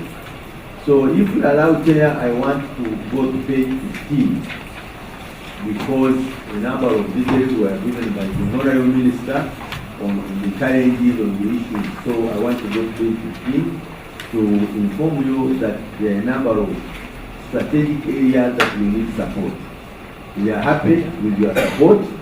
You were able to get money for induction this year, but we have a challenge of administrative headquarters for some counties and town councils. It's a big challenge. Government can help if it is physically available, and we put up a cost estimate of 25 billion to be able to intervene in 327 sub-counties. This is a very important issue. If we cannot have this, we may not reach where we want to go. The second challenge is to support the road parks. The road parks, local government public accounts committee should have helped us, but they have been limping because they first pegged them on local revenue. So these people would say we didn't collect the revenue. We've been getting finance and we're able to get 20 million for a whole year for their meetings and facilitation. And these are people who come from elsewhere, but within the district, and they come to execute business. Because if they produce their reports and did their work, they would help us on some of these deficiencies that have been identified. Honorable Chair, we also requested for 3.6 billion support district service commission, because in the same spirit, they are also paid on local revenue other than the chairperson, but they have a nominal allocation of 25 million for a whole year, but it's simply paid on recruitment of teachers and health workers. So if it's not that one, then so we put up a request that for us to have them work, we need to support them. But we also make another proposal that because of the outcry that has been there, in addition to this issue of putting that statement on every advert, we are proposing, and hopefully we shall get support, that if a situation comes where a service commission has been seen with flaws, they should allow the Minister of Local Government to suspend them. Because in the current law, there is only a provision to remove one member, but going through the tribunal process, where you must get somebody who is equal to be a judge, and the payments must be given by the local government. So it's really an untenable process. So we are proposing that the minister should suspend them and investigations are done, and if they are proved, then it is resolved. I wish to report that sometime back, Rakai, the Service Commission recruited here without qualification. When we instructed their suspension, they took us to court, and the system accepted. And we had 2 years of no business because we were in court. But what we did, we said, you can take us to court, but you will not come back and recruit. Because it was very clear that they recruited teachers without qualification. That was sometime back in Rakai. And then recently in Barara City, again also there was a problem with the Service Commission, so we asked that they should suspend them, and they suspended them. But because for them it was glaring evidence, they did not take us to court. And I'm happy to report that Barara City this time brought a judge as the chair of the City Service Commission. We are proud that maybe that judge will make a difference, because he may not participate in these other issues. Honorable Chair and members, another request, we would want some counterpart funding for RUPSEC project. RUPSEC project is a grant from KFW, and they don't provide any local counterpart funding. Then we are going to induct LOC 5s and LOC 3s. But we think if we want to have more results, because like giving this exposure of corruption are happening at the grassroots, it will be possible we will go and induct the LOC 1s and LOC 2s of their committees of the 11. So we are putting a request of 17.69 billion. If we can be supported, then these people can be able to do information, but also they are supposed to supervise projects. It's very clear in the law that the executive committees should provide projects, should give the views of the wananchi to the higher council. Then we want to, we also put in the request to increase the facilitation of the local government leaders. I wish to report to honorable chair and members that currently the district chairperson gets 2 million, after tax it goes to 1.7 million, and they have been making an issue about it. But if you go down, the figures continue going down, and the LC1 and 2 chairpersons will get 10,000 per month, which is 120,000 a year. So we are putting outstanding domestic career of 24 billion, which has been there, and we have been taken to court several times.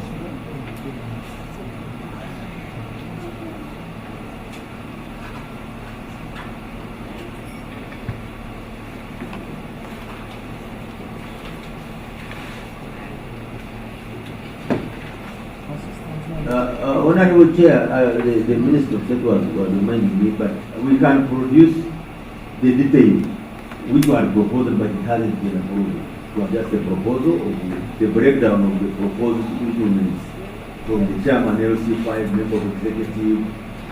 Currently, member of executive gets 600,000, and then a councillor LC5 gets 250,000. LC3 councillor gets 35,000. So we are doing a structured proposal cut across from the district leadership, LC5 up the lowest level. But so we want to get your support, and we can do the breakdown of that. Chair, very quickly on page 10, we are submitting that we need support from you. On page 16, anti-corruption campaign, we want your support because you have already seen in a short time the ministers have been able to go deep where no one has reached, and yet institutionally they should have been able to do our minister. We pray that you support us for additional funding where you can provide the details. We want you to support us in fiscal centralization to look at the financing of local governments. I think we have been around 9 to 10% of the national budget, which we get, and most of it is conditional because it's wage for projects. Want you support us in the review, which is the policy and legal reform. Want you support us on staffing levels for local governments by helping us to make sure that there is wage available, and then also support us on new policies like the trade order and the national cleaning. All these systems, when they come out, you will be able to support us. And finally, our the prayers have already been mentioned by the minister, so I want to I stop there. Honorable Chair, I start.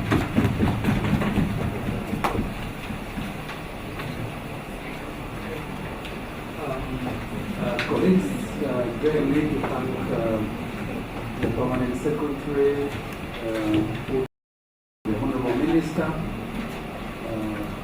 to make those submissions to the committee.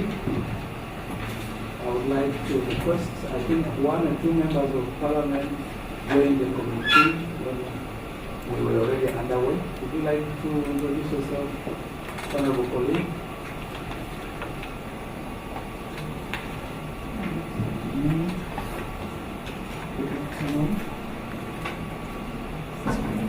Good afternoon, Honorable Minister, Chair, Honorable colleagues, and the team from local government. My name is Jane Francis Among Inokili, and I represent the people of Kabremaido as a District 2-man MP. I'm a member of this committee. Thank you. Thank you. You're most welcome, Honorable.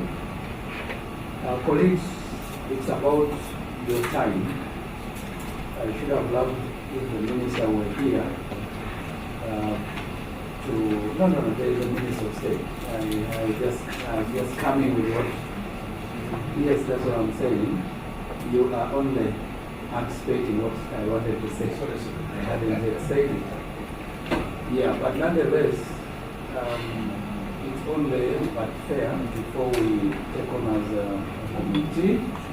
I would like to just request, because I know there has been varied experiential learning from the ministry. So I would like to request the minister what is seated here, not necessarily to give something very dynamic, but if you would like to just make a 1 or 2 additions so that we can respond to everything holistically. Honorable Madrid, that is what I wanted to comment. I don't know what I'm doing together. It's because we are all Bamasava from the mountains. You know, Honorable Madrid, when we were involved in a certain party activity sometime last year, we decided to organize my visit to this district up in the mountains and strategically located it where the bridge had broken and where the road was bad.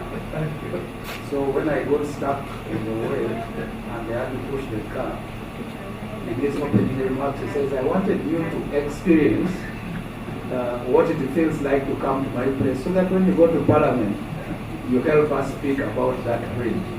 So he's a very strategic person, but I would like to just share a little bit of your experience as Honorable Minister of State so that we respond to all of you because it's within the same paper. Thank you. Thank you so much, Honorable Chair, the Vice, and honorable members of this committee. I thank the former speakers for the wonderful deliberation. Once again, ladies and gentlemen, I'm Lamere Justin Sullivan, the Minister of State for Local Government. Honorable members, allow me humbly to refer us back to what was the real intention of decentralization. And I did the same yesterday in the park engagement.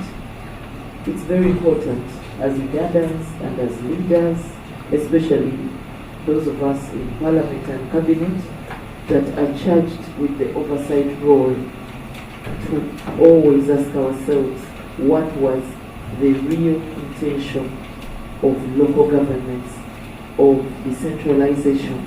It was to make sure people can govern themselves, their issues at the lower levels, but do it right. Local governments were not created for people to create chiefdoms, for people to create kingdoms, for people to create untouchable cartels. So, honorable members, now that we are in Chisanja, no more sleep, no more corruption, no politeness towards the corrupt. We are all going to allow ourselves to let go of the business as usual attitudes. One of the things that has kept our country behind, and you had the president giving his justification for the no politeness.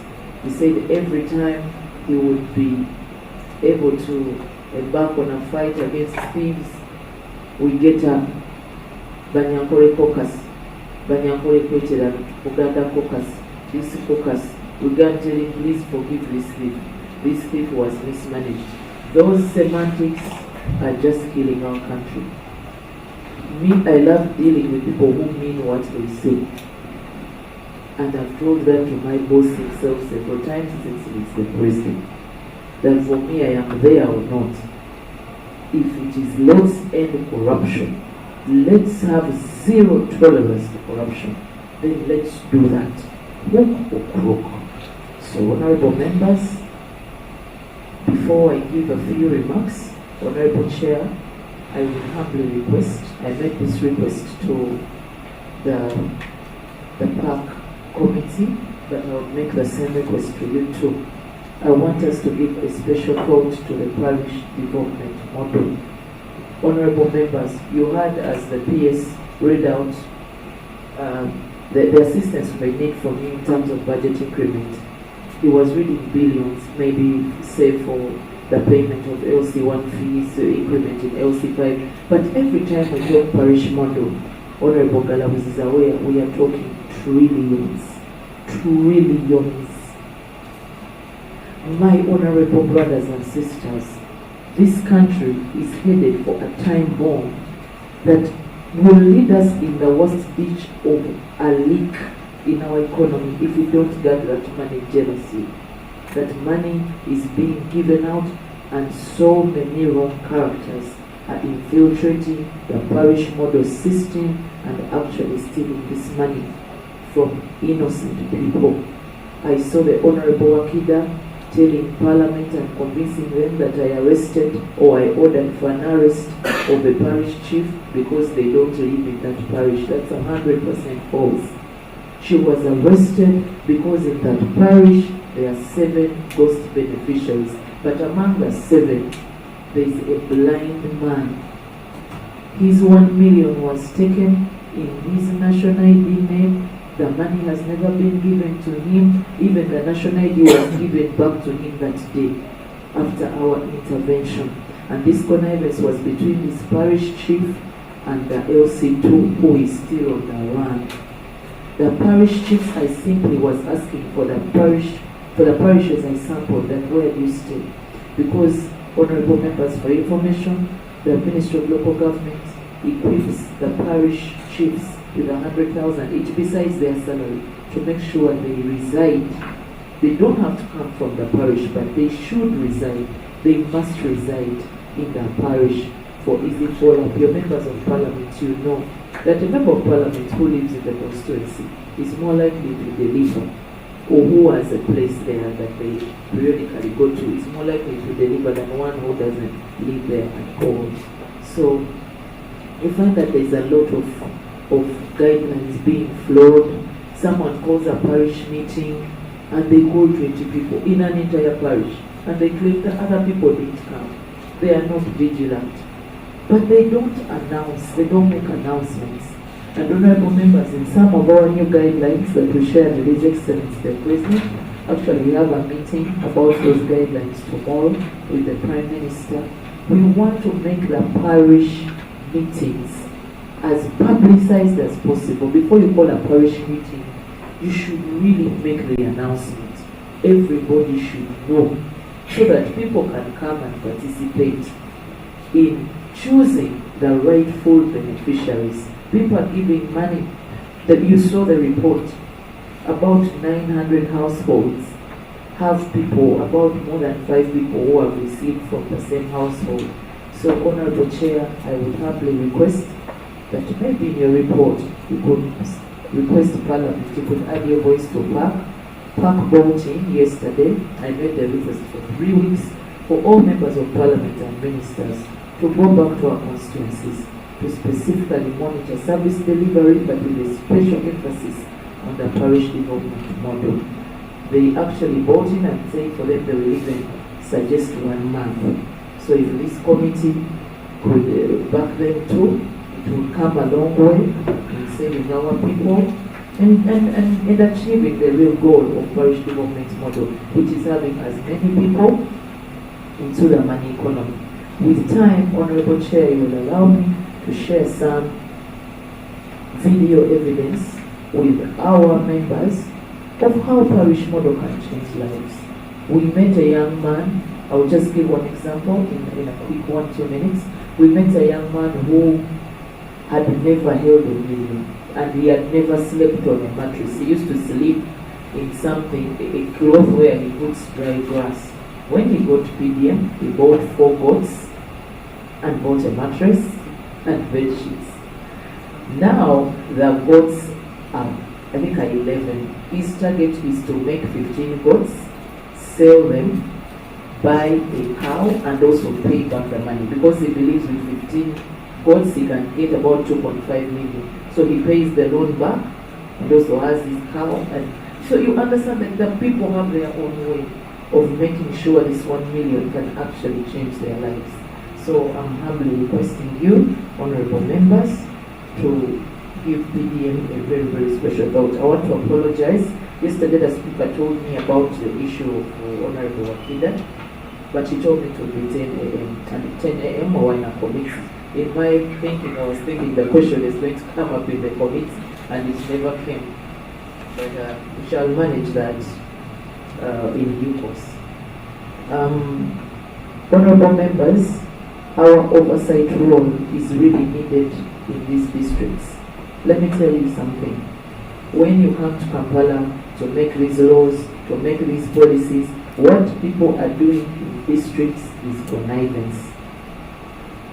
This commercial officer is a husband to an in charge of a health center. This one is a girlfriend to this one. The other one is an in-law.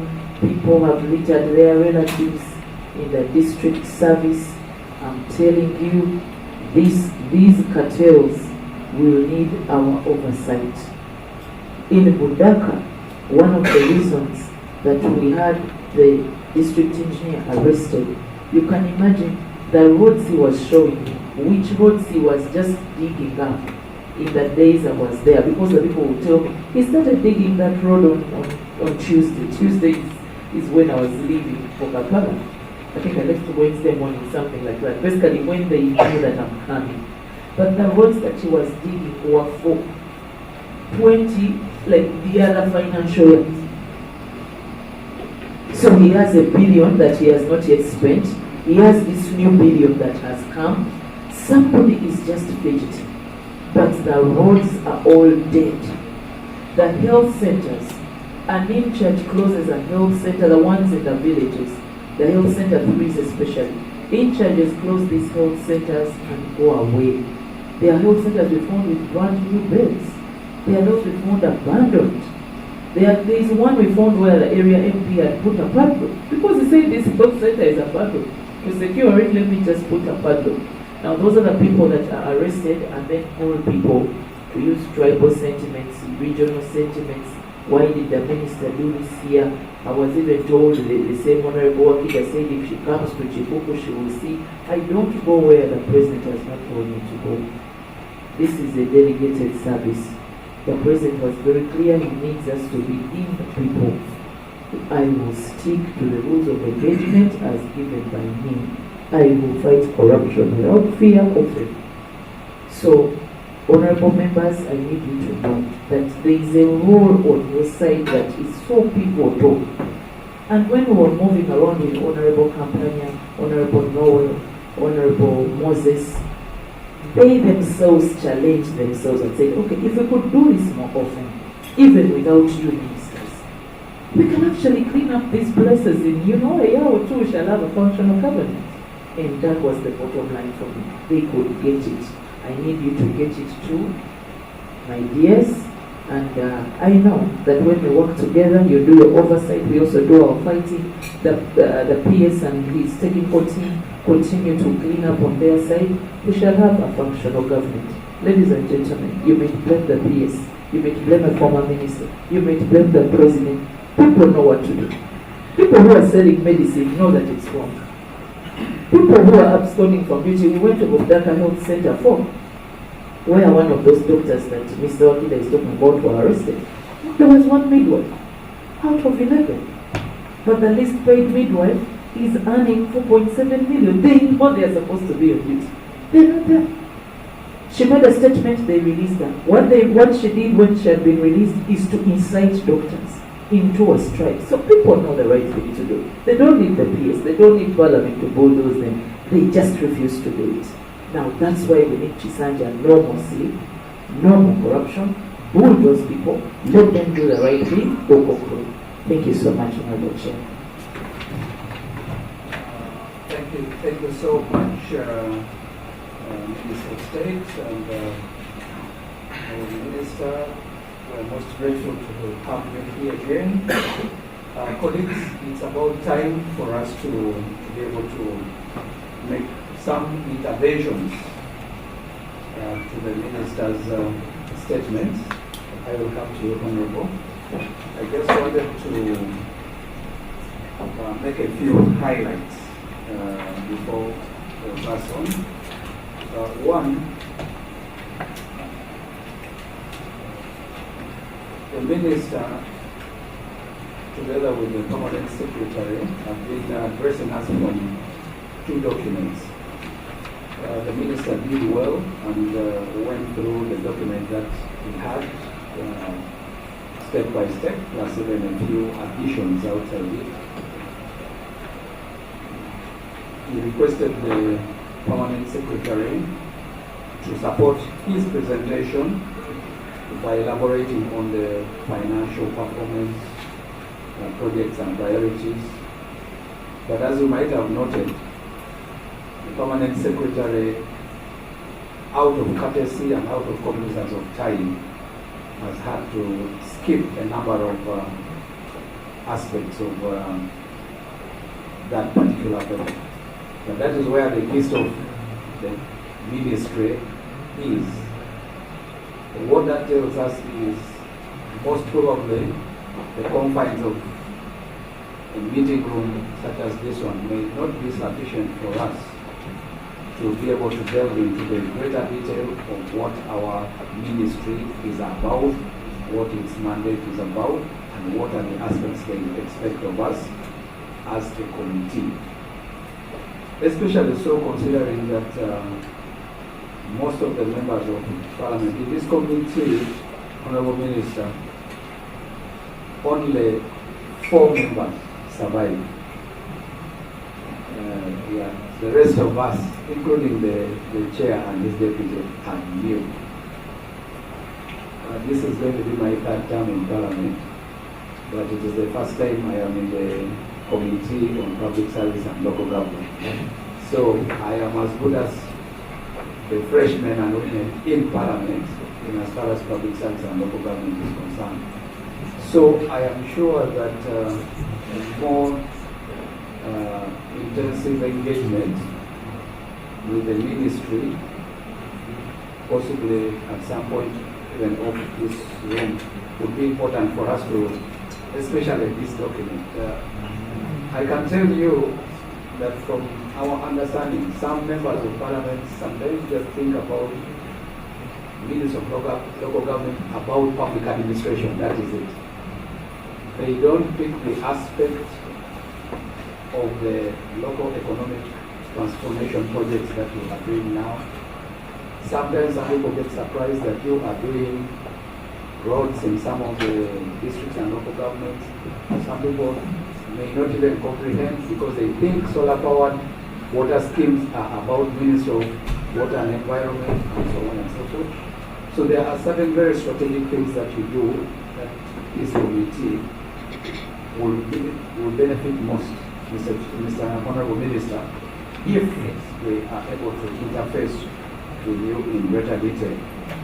But allow me, Honorable Minister, just mention 2 things before I pass on to my colleagues, especially in as far as the project financial performance. I just wanted you to help the committee with which particular projects, as you hinted, experienced delays in release of funds, because there was an observation from you that one of the key challenges was delay in the release of funds to externally funded projects, which are these ones. Again, on externally funded projects, what were the specific budgets? Maybe it may not be something you can be able to do up from this meeting, but would have loved to know what were the specific budgets, what were the amounts that were released on these projects, and how was the financial expenditure. It will help the committee understand how well the projectized aspects of the ministry are performing. We want to thank you, by the way, that unlike other ministries, I chaired another committee before this one, that was Committee of Natural Resources and Environment. And one of the ministries was struggling in a very strategic intervention in the country simply because an agency which used to write projects had been mainstream. And therefore now the ministry was struggling with the department handling that function doing projects. I'm glad that the Ministry of Local Government is able to write projects and have the proposals attract funding. So we'd love to know what are the project budgets, the amounts that were released, and what are the expenditure positions. Did the external absorption, specifically the challenges of external absorption, did they arise due to delayed donor disbursement, or it was because of the failure to meet donor conditions, or was it because of delayed procurement, or was it an issue of delayed counterpart funding? What exactly were the issues that could have caused that sort of problem? And finally, from my side, about also the funding gaps, regarding construction of these headquarters, especially districts and sub-counties, in your view, which locations are of highest priority based on service delivery? Because you've talked about 320 something sub-county headquarters. I'm sure we may not be able to find new money for all of them at once. Based on prioritization, which ones do you think are the most critical? Or in your view, do you think that you would like to have everywhere attempted to be touched, but with minimal impact? How do you expect us to do it? Can the ministry also provide us with a phased financing plan that will help us to distinguish the urgent needs, the medium-term ones, and the long-term ones? So these are that. Can you assist the committee to provide us with a phased financing plan of the ministry that will help us to distinguish the urgent needs from those that are medium term? These questions are critical to us so that even when we interface with the Ministry of Finance and the Budget Committee, we know how to frame our mind when we get into the BFP and negotiate the areas where we can help the ministry to stop up the funding gap.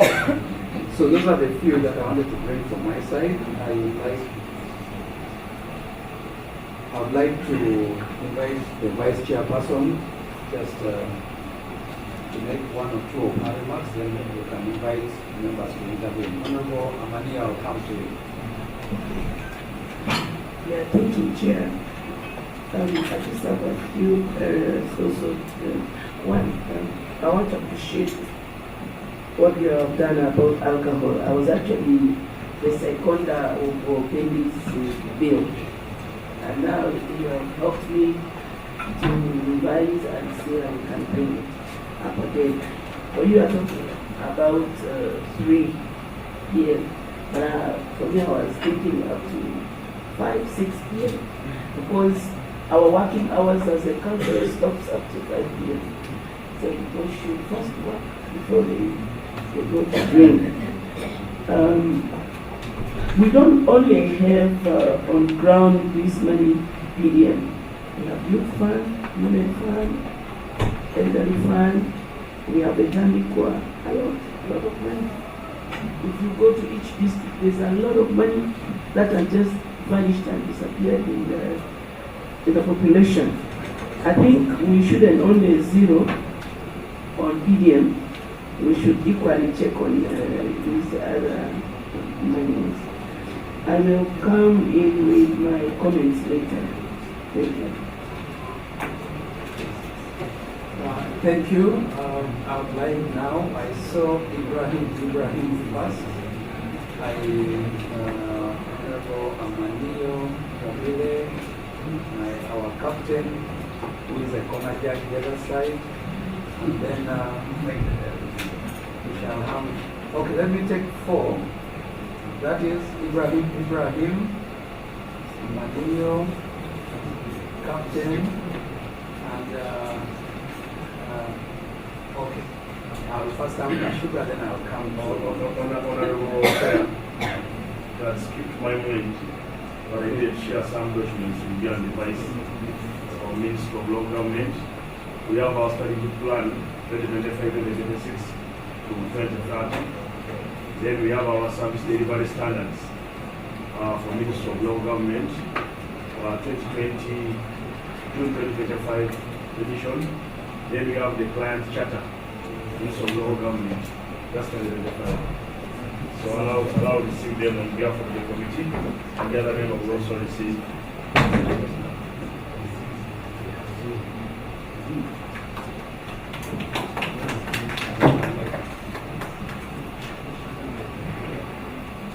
Service delivery.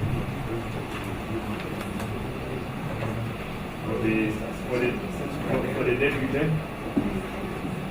who wants the alcohol to be sold at 7 p.m. Now, if 3 p.m. is a problem, and they are planning a demonstration.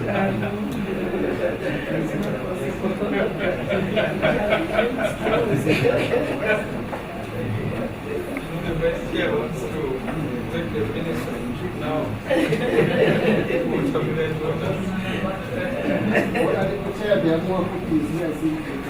The clerk will now be able to distribute. This help us do custodial until that time when they can read the clerk. Okay, sir. Okay. So we said Ibrahim, Honorable Maneo, Captain, and then we will first come to Kasukari, then next we will come and take my colleagues. Thank you, Chair, the Minister, colleagues. Ladies and gentlemen, Honorable Ibrahim Aisu, Member of Parliament for Balaam County. I want first and foremost to appreciate and thank the ministry and also the ministers and the technical team. We are in your support, and as a way to the other side of Public Accounts Committee, just like I made it, still I will make it that we are together with you. Whatever is moving on is for the good of our nation and for the good of our people. I just want to raise something small here. Yeah, it will concern on urban and regional development. I want an address on how uncontrolled urban expansion. Many of us are aware that many urban centers are expanding.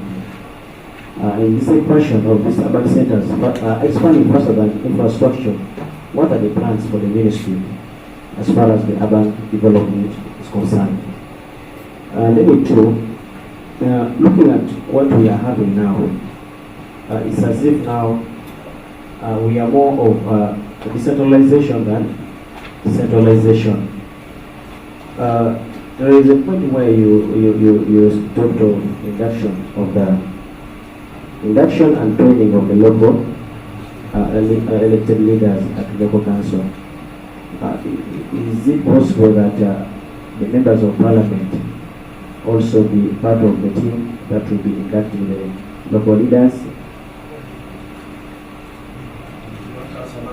It's okay. Now what we have done, induction will be conducted in sub-regional districts. So we expect the respective members of parliament in their given districts to be part of the induction and to be part of the process. Unlike other times when we disturb members of parliament to contribute for induction, This time round, we have appropriated 12 billion, and the key person here in this induction will be the Commissioner of Local Government, who is in the corner there, Commissioner Susan, and the political wing will be led by Honorable Namere to ensure all districts are covered. We thank government for providing us a budget. So we should not have a mistake, because supervision and the fight against corruption should begin with making our leaders know their roles and their duties as leaders, as stipulated clearly in the Local Government Act as amended in 1997. Lastly, goes to the District Service Commission. Just like I mentioned it yesterday, still I will mention it. The District Service Commission still has gone off the ethics and the norms of the local government. They are doing what the way they feel like they are doing, and corruption starts with the District Service Commission. Just like the minister said, the secretaries on the Service Commission are like neighbors and the agents of the local leaders or leaders within the district. So it becomes very hard, the leadership in the district, to either look into the works of the Service Commission. However much people may complain, still is still progressing, and now is the day the talks to there. If you have no millions of money, there is no way you can access any job within the district. Honorable, what we are going to do with this Service Commission, we are planning to have a local government amendment of Local Government Act, where the central government may take over responsibility of some of the key positions in the local government, so that they are recruited at the national level. Or alternatively, central government appoints someone from the ministry or within an eminent leader, a distinguished judge or somebody, to be the secretary of the commission in the district. And then also the person standing as chairperson should not be nominated by the chairperson of the district. It should be now a council decision that they sit as council and probably nominate someone whom they think will not be bulldozed.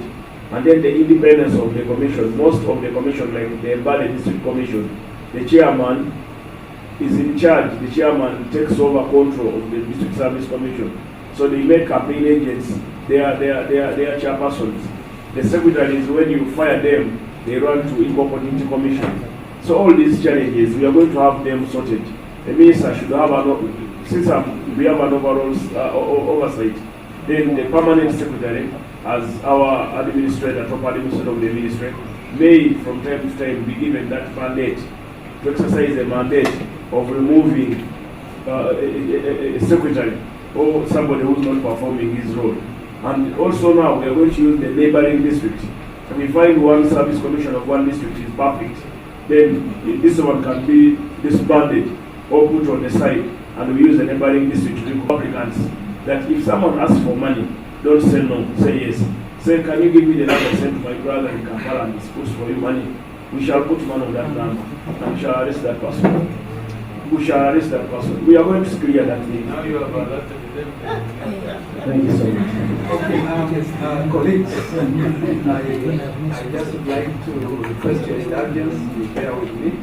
I want to request the Honorable Minister. I know sometimes the things are very moto, as we say in the Kiswahili of Soroti. I would like to request that we take notes from the members, and then the minister deals with them at once. That way it will be easy, because this other side we like to engage. So if we notice that the minister is available on our side, it might be difficult for us to finish. But I just wanted to say that I think the problem about district service commissions is not necessarily about the method of appointment. It is about the operational mechanism and the ethics of the people that are there. You know, like the way it is, you know, the local government is a mirror of what the central government is.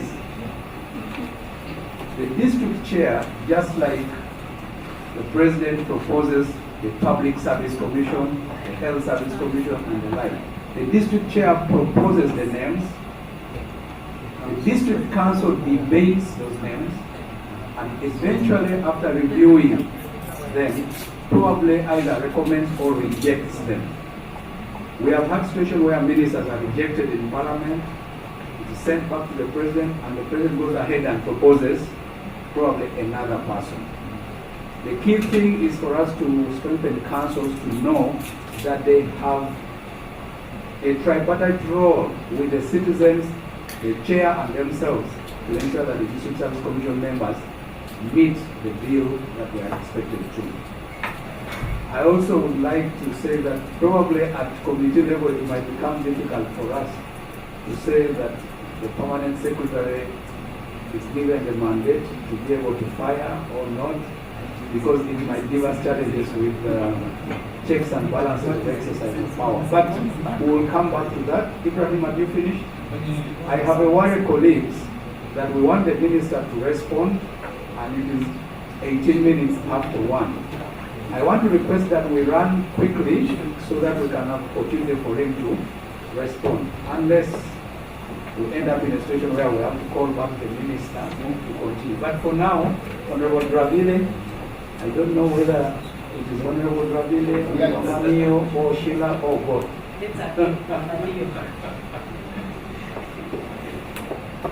Thank you, Chair. I have a couple of issues, but I hope I can summarize them. I want to first, on record, to thank my Lord, Leader of Opposition, for putting up a very spirited fight on corruption. And I want to thank the ministers for leading to that. Because hadn't we really put up a fight about corruption, maybe this would not be. Yes, that's why I want to be on record. The whole of 11th Parliament, there has been an outcry about corruption, and this is when we're responding. But we thank you again, and we thank the President for heeding to that cry and fight for corruption. And now we are seeing the results, and we are happy for us as opposition.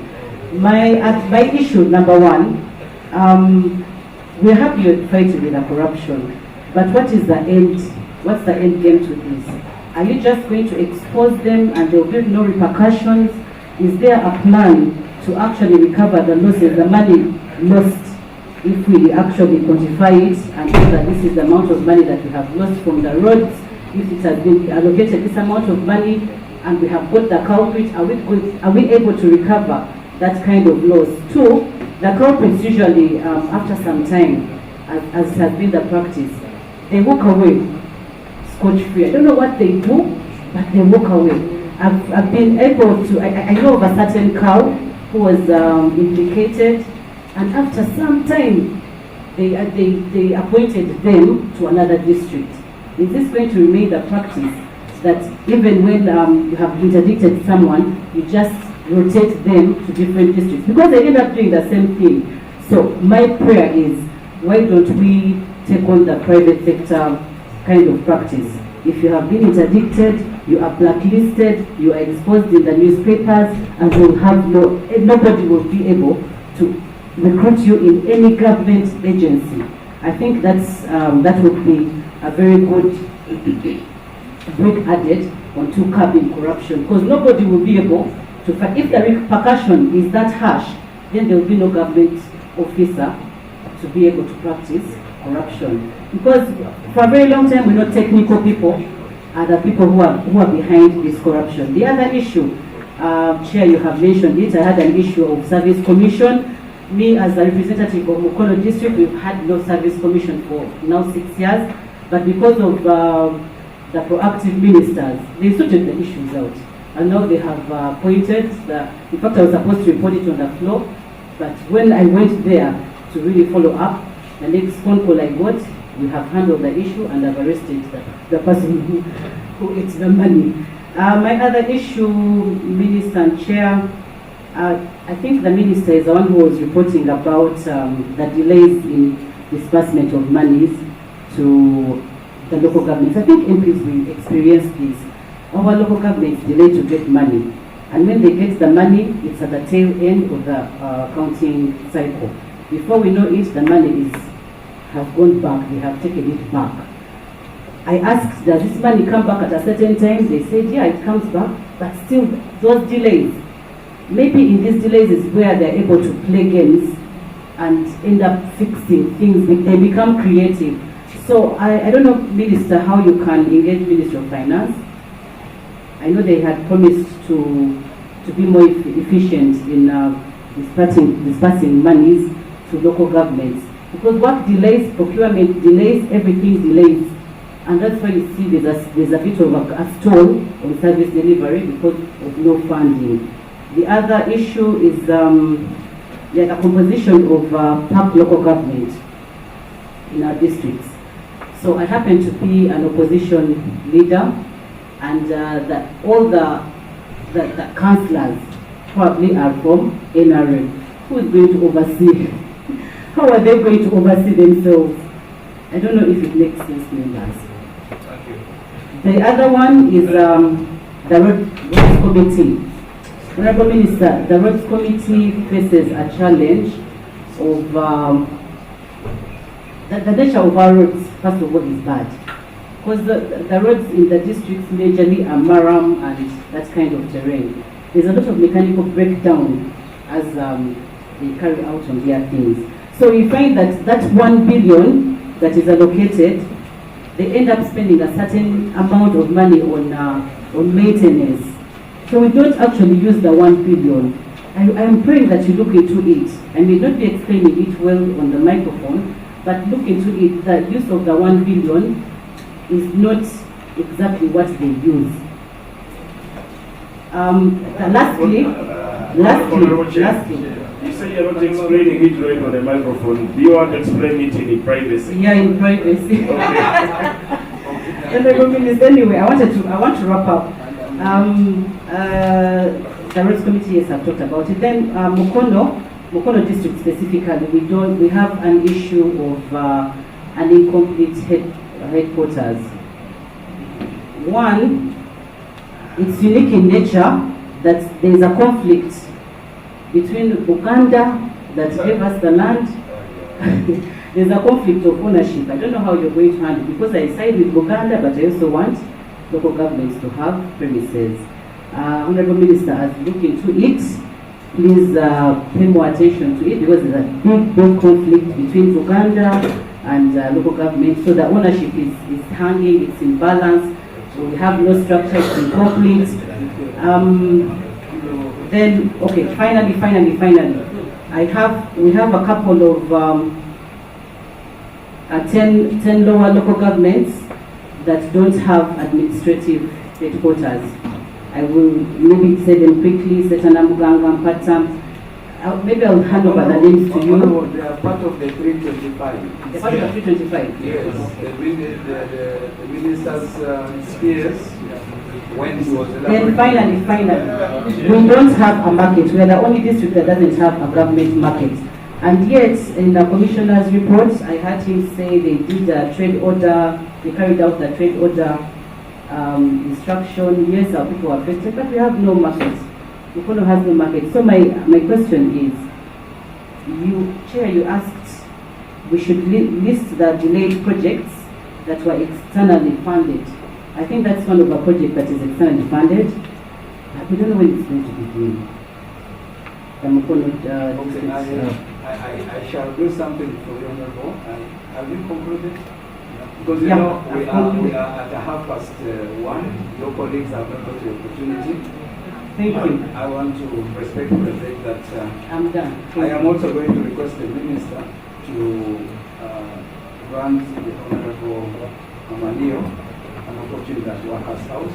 I think she wants to present. Yeah. The The venue will be determined by the two of you, but at least I think she needs a private one. And Chair, she was proposing the evening time. Yes. For the meeting. Yes. So, Captain, please. Colleagues and the Chair, mine I is request we do two minutes yeah. so that the minister has time to respond to us. Thank you, and the Chair, mine is a small one. Thanks for your guidance. One, I want to commend the ministry is the interventions and commitment. Chair, to me, this is a ministry which has been close to the people. And now the ministers are making it more closer to the people. I want to thank the PS who has been listening to people's concerns and he intervenes. The council said this cow is corrupt and immediately takes action. This is taken to you. Now, when you look at these several interventions, as you have mentioned, the Honorable Minister, projects like Kaip. We have Kaip roads which were worked on 6-7 years ago, but they are still in good condition. So I would encourage the Honorable Minister to move on and identify other projects that can serve our people in the same line. The matip, the markets, the equipment you have talked about, supplement these ministries. Keep identifying more for our people, and we shall give you support as Parliament. I'm happy the election we have talked about them. The LCs who missed out on the official stamps, you have talked about them. I had brought this on full Parliament. Now, the issue of heavy trucks, Honorable Minister, on unpaved roads. These single trucks, the local governments work on these community access roads. Within a week, they are destroyed. I understand they are supposed to carry 10 tons, these roads of ours. But single trucks carry 40 tons. Can we come up with a policy? And at the end of the day, it's an audit query that these engineers get the money and the accounting officers. Last day, Honorable Namere talked about it. The corruption we are fighting, Honorable Minister, it is connivance. My background beside the security, I've been a district councillor, Honorable Chair, for 10 years before I became a district chairman in Mbara district. The corruption you hear about service commission and cows, there is no way how a cow can be corrupt when the chairman is not corrupt. It is very difficult. So these corrupt officials have been supported by politicians. And I'm happy, Honorable Minister, you saw it in some districts. So, to me, let us support our technical team. The parish chiefs. This technical team is down there and timid. They fear to take a decision. They fear to talk about policies and implement them. For last on the boost, Honorable will get less support from politicians. I can assure you. These politicians are good at buying warrants for these voters. Not all of them, some, but the biggest percentage. From councillors, from district chairperson, from members of parliament. Even my cow Muto is here in Kosi. Where they pass, they give Mukokoteni to make these people happy.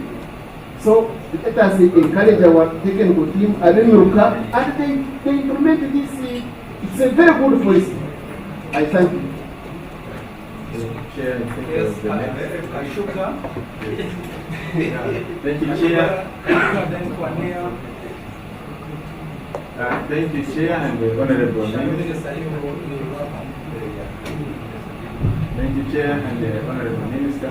I want to speak to two particular things, that is the PDM and the presentation for LC 1 and 2, especially and local councillors. But before that, I want to appreciate the ministers, the ministers of local government for the tremendous work. Indeed, this is Sanja no sleep, and the big question locally there is when is Balaam coming on our side. So I really think you are doing a good job in fighting corruption. But I have just one question that I need assurance to this committee. How do you avoid bias, especially on those who are reporting? Because there are those who have issues with bias, hate, they have their local differences, and they want to build on something which is sometimes non-existent. And you know, sometimes the locals, for them, they know there is poor service delivery. Any small thing, even when they do not have full evidence, they can support as long as somebody is being denied. So I want some assurance how you avoid these issues of bias, hate, and local differences in dealing with these people who report these cases, some of those who are whistleblowers. And now the two issues, one is the issue of PDM. The issue of PDM, we give the same amount to every parish. We have parishes which have two villages, 1, 2. You have another parish which has 11 villages, and they are receiving the same. And some of these small parishes, they have finished the household, they are recycling, they are looking for the kids and the grandkids. When there are parishes that are really still lacking, I would really request that you look into this issue on how we harmonize on the size of parishes. And this is the same with the districts. When it comes to works department, every district gets 1 billion road maintenance grant. But you find a district like my district, St. Giorgio, which has a road network of 2,550 kilometer road network of local roads excluding the national roads, receiving 1 billion. I have a neighboring district which has 450.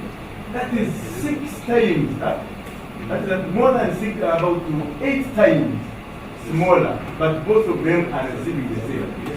When you go even to the road unit, you find such a district has 1 road unit. Yet the other local government, which is 8 times smaller, has also the same. So I would think Ministry of Local Government is important that we look into this. Now, finally, but also most importantly, is the facilitation for LC.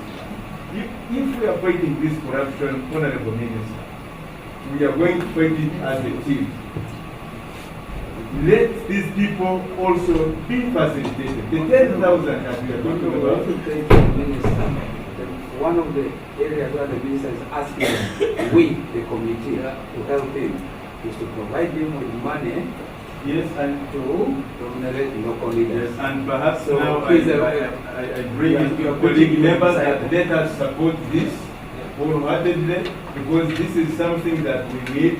Because one of the issues that these colleagues mentioned, LC1 and LC2, and rightly so, is they are really poorly facilitated. So I would really support and would urge my colleague members of this committee that we fully support the Ministry of Local Government in making sure we have the facilitation of LC1 and LC2 and local government. We have 1 year, we have Buddha, and then in it, Sam was up first, then we come back to the end. Thank you, Chair. 1 minute, colleagues, because we are completely out of time. Okay. Chair, I'm the Member of Parliament for Pania, and the name is James. First, I want to say thank you very much to Honorable Balaam and the colleague for the work that you're doing on the ground. Personally, I'm happy with it. I'm sure that Ugandans who are not happy. First, Honorable Balaam, I want to interest you to look at the interaction between the Auditor General and local government cows. My colleague Modoi here was a cow for many years. When people from AG go to audit local governments, I'm telling you, there's almost a standard operating procedure that do the audit, raise the issues, go and negotiate with the cow so that money is given to you. These guys come back to Kampala with millions of shillings in every district. 8 of departments are being tasked to contribute money to oil the audit. If you have 100 districts, each district is contributing, let's assume 10 million, 50 million. That's 50 billion shillings. So Auditor General needs to be put to task. So that connivance between the cow and Auditor General's office team needs to be looked at. Yes. I don't know if it's happening in many districts, but it's almost a standard practice. Number 2, Honorable Balaam, I think when I heard you speaking and I looked at your team here, it's almost as if you are passing a referendum and a vote of no confidence on your team. because we have different departments here. If you look at page 4 of the report, you have a department called Inspection of Districts, Urban Councils. All departments are here. But how come all this that you are now uncovering is happening under the watch of our senior technical people here? I think this is something that before you clean the districts, I think you need to look at the way of cleaning the ministry. If we had time, we could even ask them to look at the inspection reports. If you are supposed to be inspecting a district, have you done it? Otherwise, districts are losing money. Whoever you see here, you are either seeing a limb, a leg, an ear, a part of a minister. So even when you wish that you want to address them, you address them by addressing the minister. It is him who knows whom to pick on. So when I see you turning like this, you are addressing parts of the He was looking at something.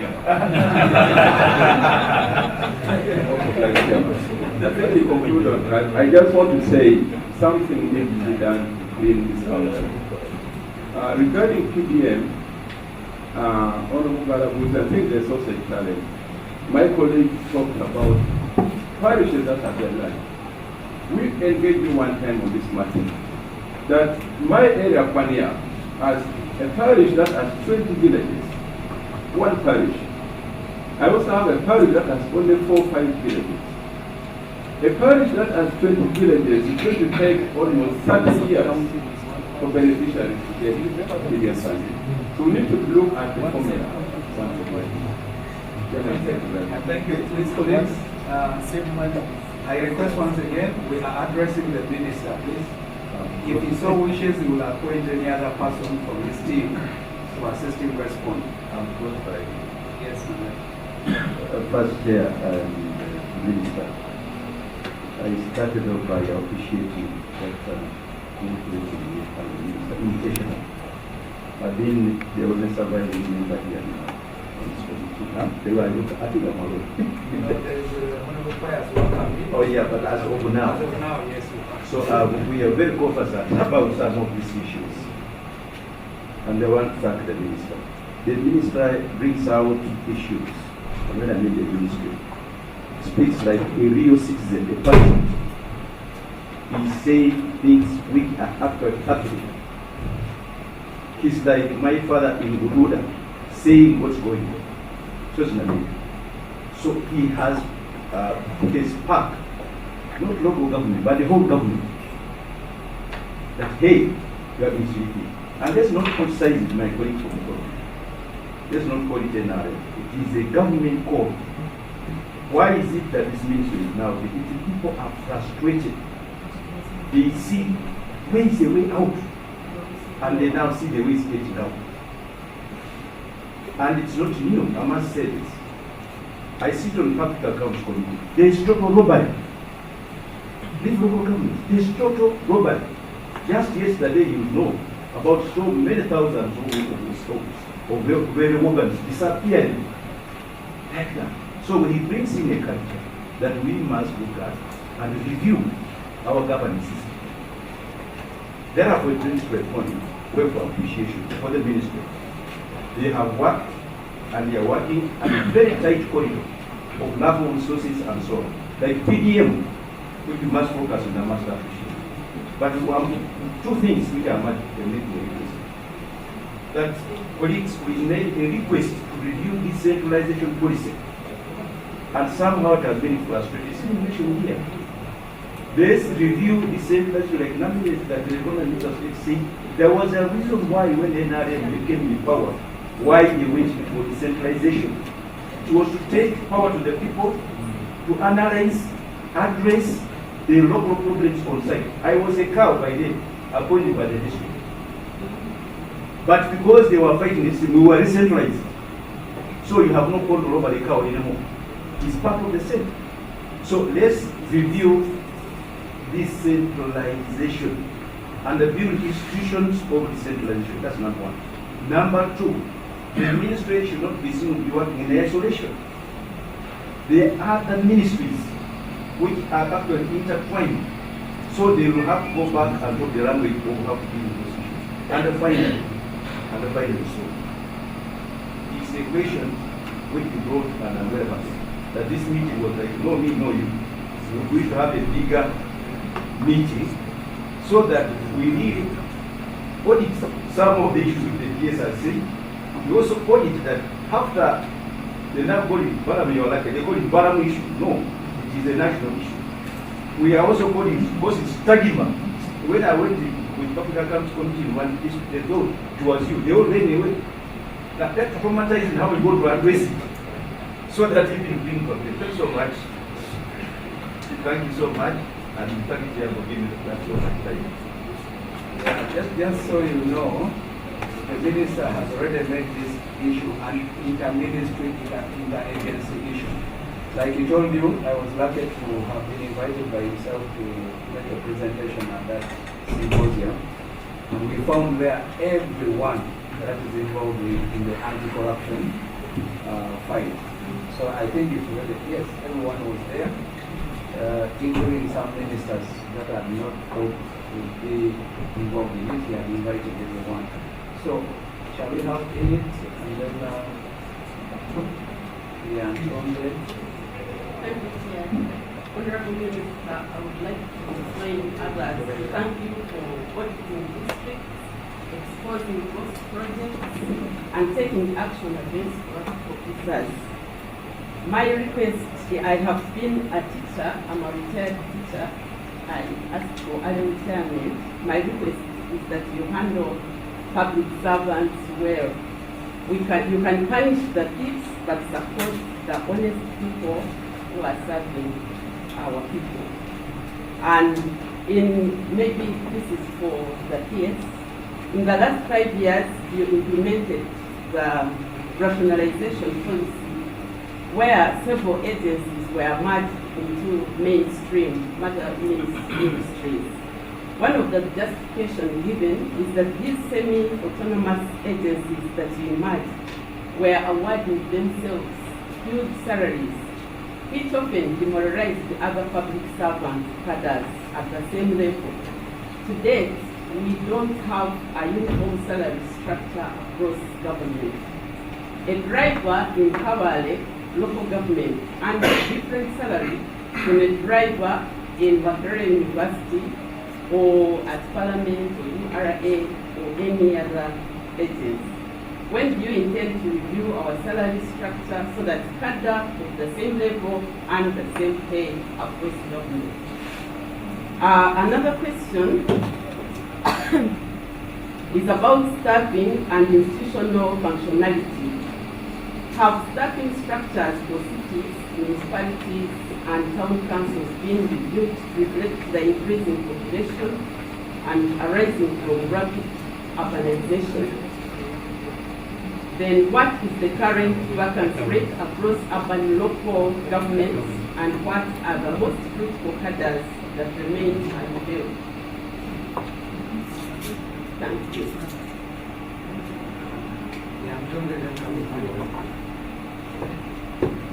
Thank you, Chair. I want to also thank the Honorable Minister for his presentation and the Honorable State Minister for the work that they are doing in this. We truly appreciate it. For me, I would like to put forward this. We have realized that PDM has become the topic now in districts. We are trying to follow up, but we are carrying out our oversight responsibility. PDM is becoming the talk of everything we are doing in our districts. But when we come to realize that there are many other projects that His Excellency the President has always promoted to support the local people, support the people that are that are closer to us more. These projects are not coming out clearly to be known on how they are performing. For example, the youth livelihood project, the program, the parish model is already now the in thing. We have the circles, the grow project.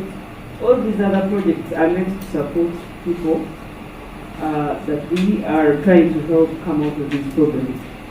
We have a problem of people suffering, a problem of money lenders.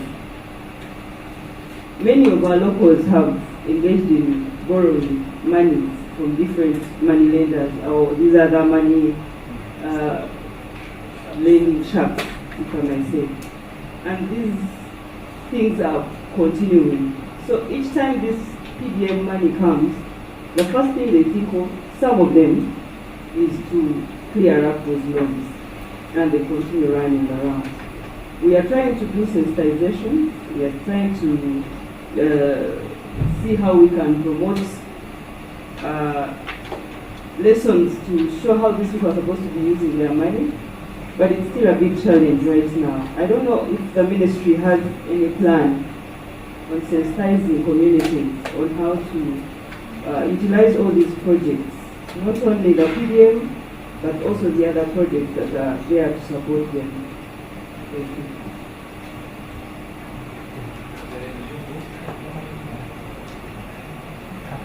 Thank you, Chair. Allow me also add my voice on the rest of my colleagues on appreciating the Minister on his well elaborate presentation and the PS. Honorable Minister, my colleagues have already talked about many things that you also brought up. I wanted to comment on the District Service Commission and thinking that the time we have here is actually small, is little. But like the chairman said, that we need another engagement with you so that we also come up with proposals.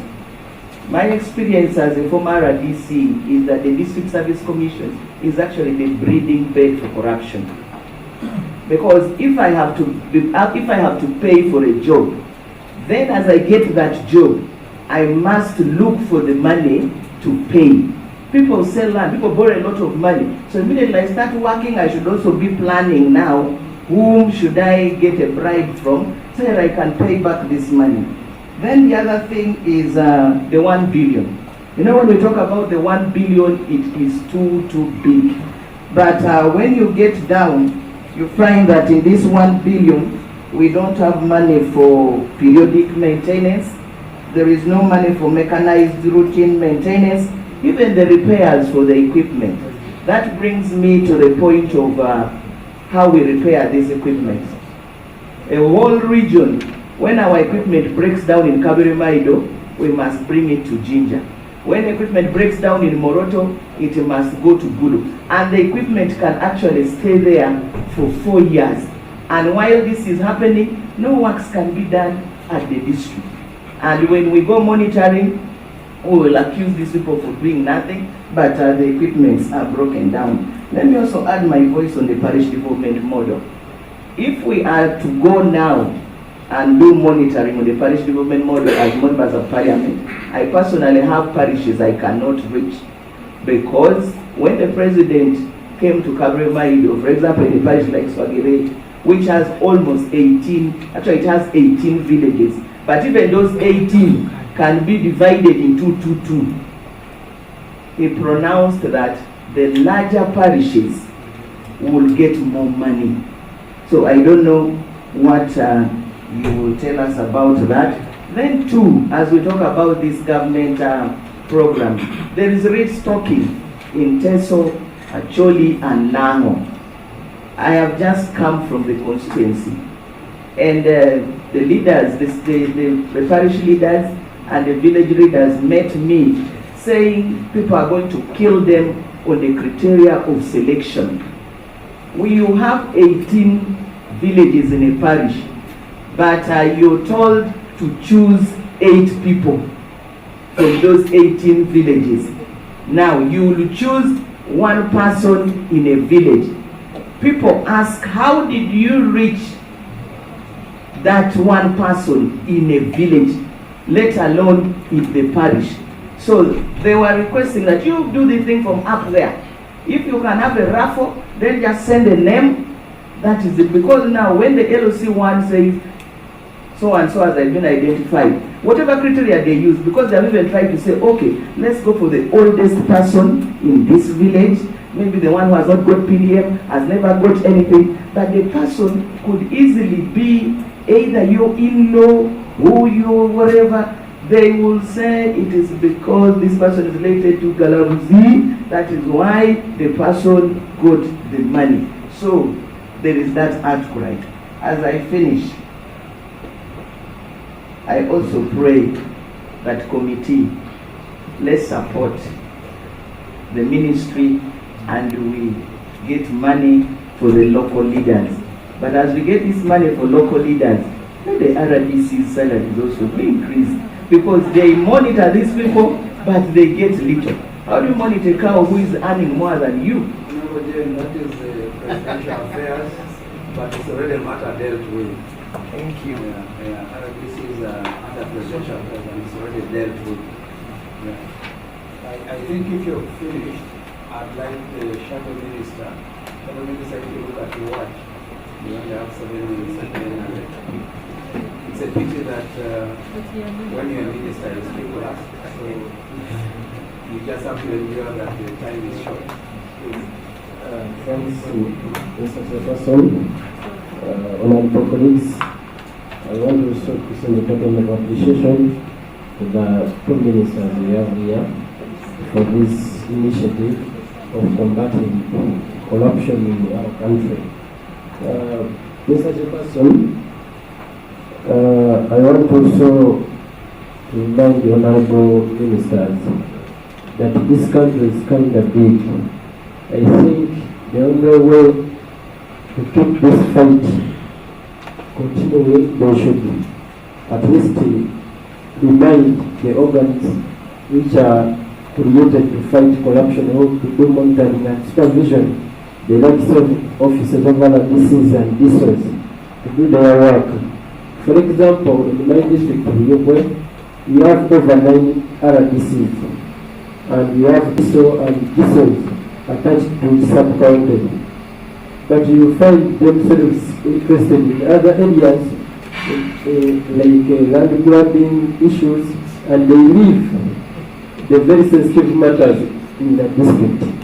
Another issue on the areas of PDM, I think our colleagues have brought it very right, that the concept was parish development model, but due to the ban which was caused by this government in 2021 to stop creating new administrative units, you find people are not benefiting this parish development model because of the big parishes compared to some villages. There is a village in Ruvuma.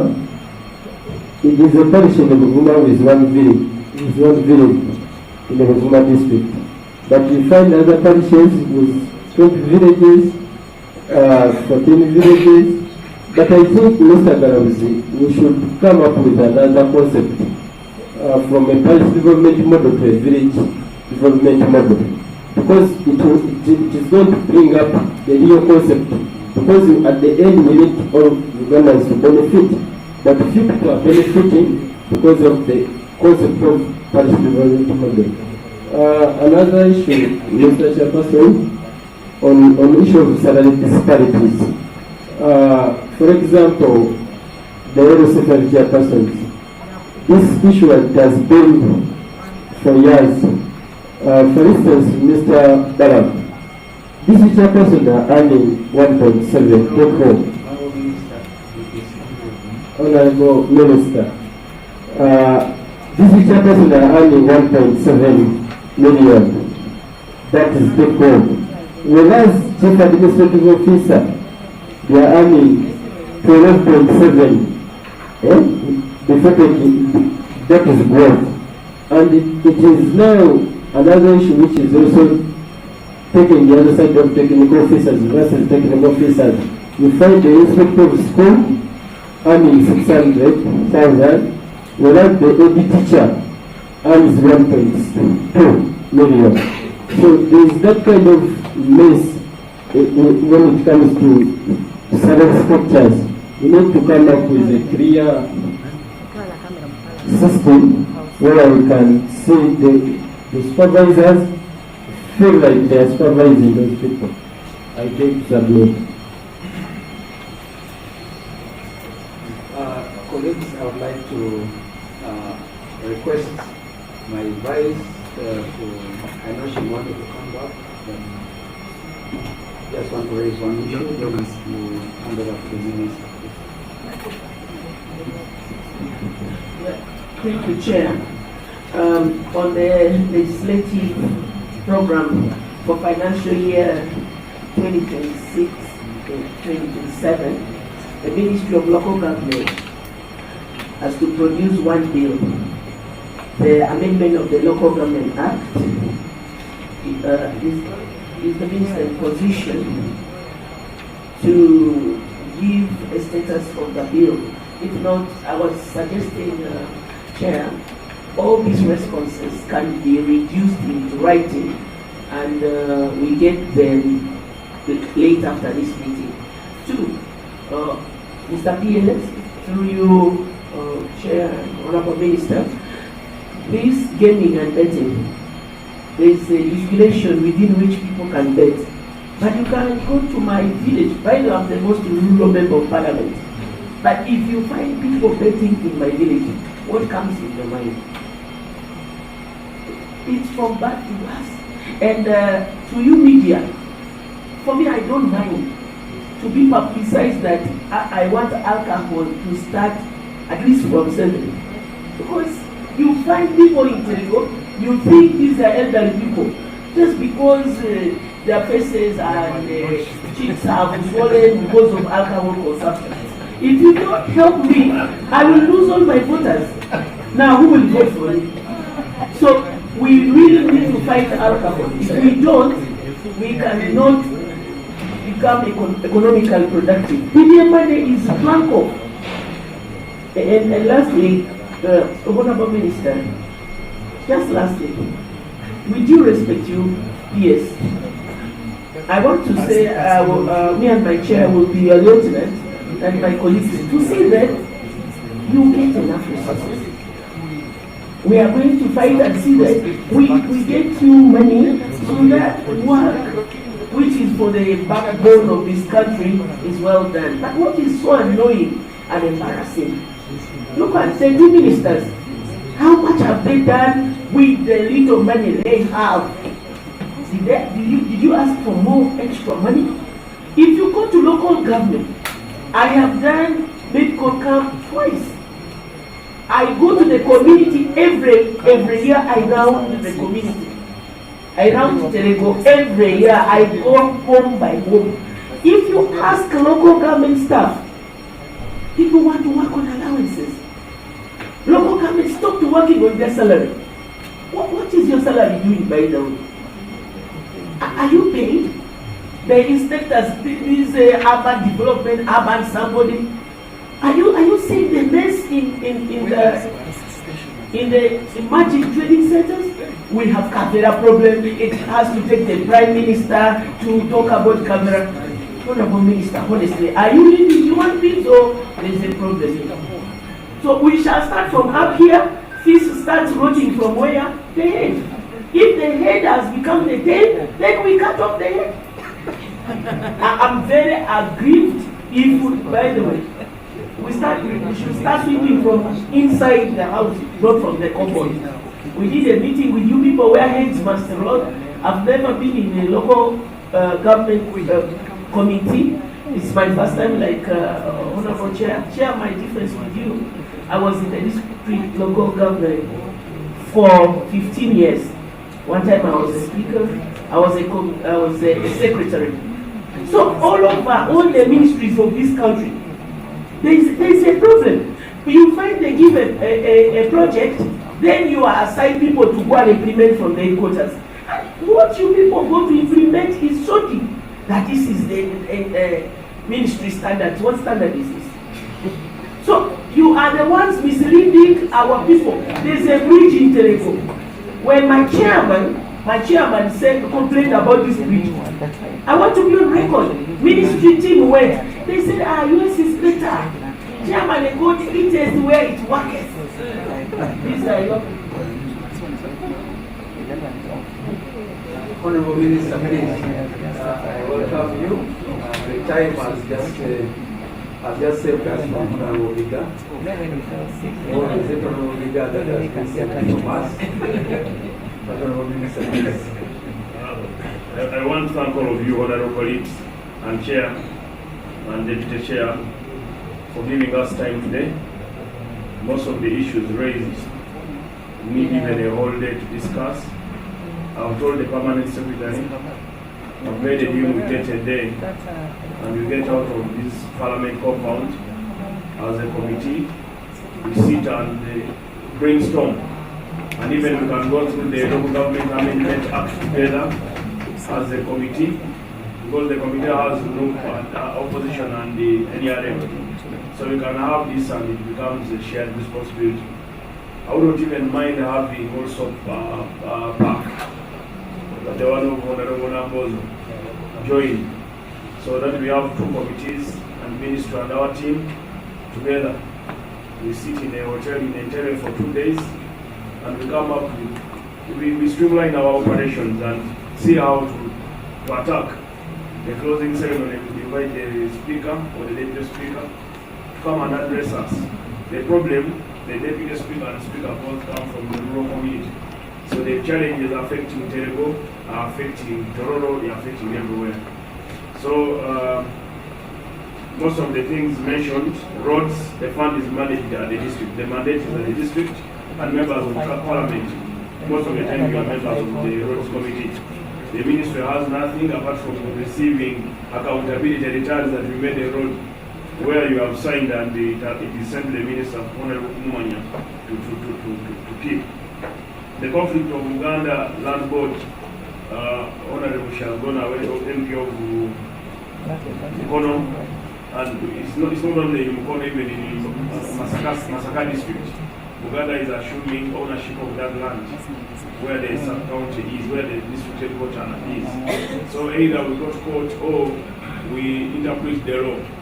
Who occupied it in 1995, but again they will take you back that the Waka Waka was taken away that time. So they will not fight for their property. So we either buy from them or we buy our own land and build. Those are the three options we have. Then the issue of Mukono market not having a market. Mukono is under Kampala metropolitan area. So Kampala metropolitan area, they have received a master plan, which I saw the other day is $25 billion to make Kampala metropolitan have bypasses, flyovers, train stations. They're having so many things and markets. So that one will be under Kampala metropolitan. Then there's the issue of MP Kwanya. He said thank you for the work you're doing. We must attack the thieves from where they are. Then evaluation and improvement of our ministry assistants and commissioners. That is very important. Yes, I think you've heard that. You have an inspector of district. What is he doing? Honestly, you have the right to ask that question. Let's know, are they not facilitated? Don't they have upkeep when they go to the field? Why can't the inspector of district make a calendar that every day I will be in one district? You go in a sub-region and you stay in that district and see what is happening in that district. And even collect data. What you can't attack, you inform a minister, the minister does it. Then the retired teacher spoke about the payment imbalances. That has been also mentioned by the shadow minister, who mentioned the RDC. So they are deployed to work. I will discuss that with the Director General of the Internal Security Organization as well, to ensure that the people do their job. RDCs, we invited a meeting to address all this, which was attended by the chair at Imperial Royal, where we said everyone should release the road. Then the issue of PEM, Honorable Galabuzi, where parishes, some parishes are smaller than the other. So I'll ask the Honorable that some parishes are done, but yet others haven't yet got half of it. So Honorable will answer that at the end. No marketing, done, market equipment, issue of heavy trucks on roads made by laws. Districts are made by laws. These trucks are carrying sand from your areas. Districts, trucks carry sand from the Rombe in your district. So the district executive and members of parliament encourage the district to make by laws to limit those trucks or put a fee to maintain the road for road maintenance. I've done the same. I've advised districts where cane is grown, like Kayunga, Jinja, Kamuni, Jinja, the sugar factories should support them with road equipment, madam, to make the roads stronger. Otherwise, I see the Jinja roads, the Kosoga roads are not that bad like other places. And all those Indians have been cooperating with local governments and have been supporting them. Alcohol, I want to thank you for knowing alcohol is a problem, is one of the causes of corruption. Because you don't work, but you want to drink. What do? Press your MP every day to give you. So if you have any corruption, let everyone go and work. Let's boost productivity. Members of parliament destroying people by giving them alcohol and they are looking for votes or appeasing them, we are doing the worst thing. Let us take the gospel, you can drink in the evening. Let's drink in the evening. Former cow. You were used to go to Chigura in the morning to drink. But Chigura is the headquarters of Marwa and Chite, so there's everything there. Yeah, but you used to do your job. But does it mean you don't drink? So let's encourage them to only drink, keep your appetite up to 9, up to 3 p.m. Though she wants 7. Then this morning someone called me and said, Honorable, when is the order for lodges coming out? Because these lodges, they are taking our women.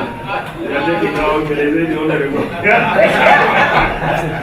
So problems are many. Anyway, since I've proposed the meeting, I'll discuss also with the Right Honorable Speaker to have this meeting out of parliamentary boardroom, and we have a day out, do 2 days out. During working days, we go and discuss how can we improve local government.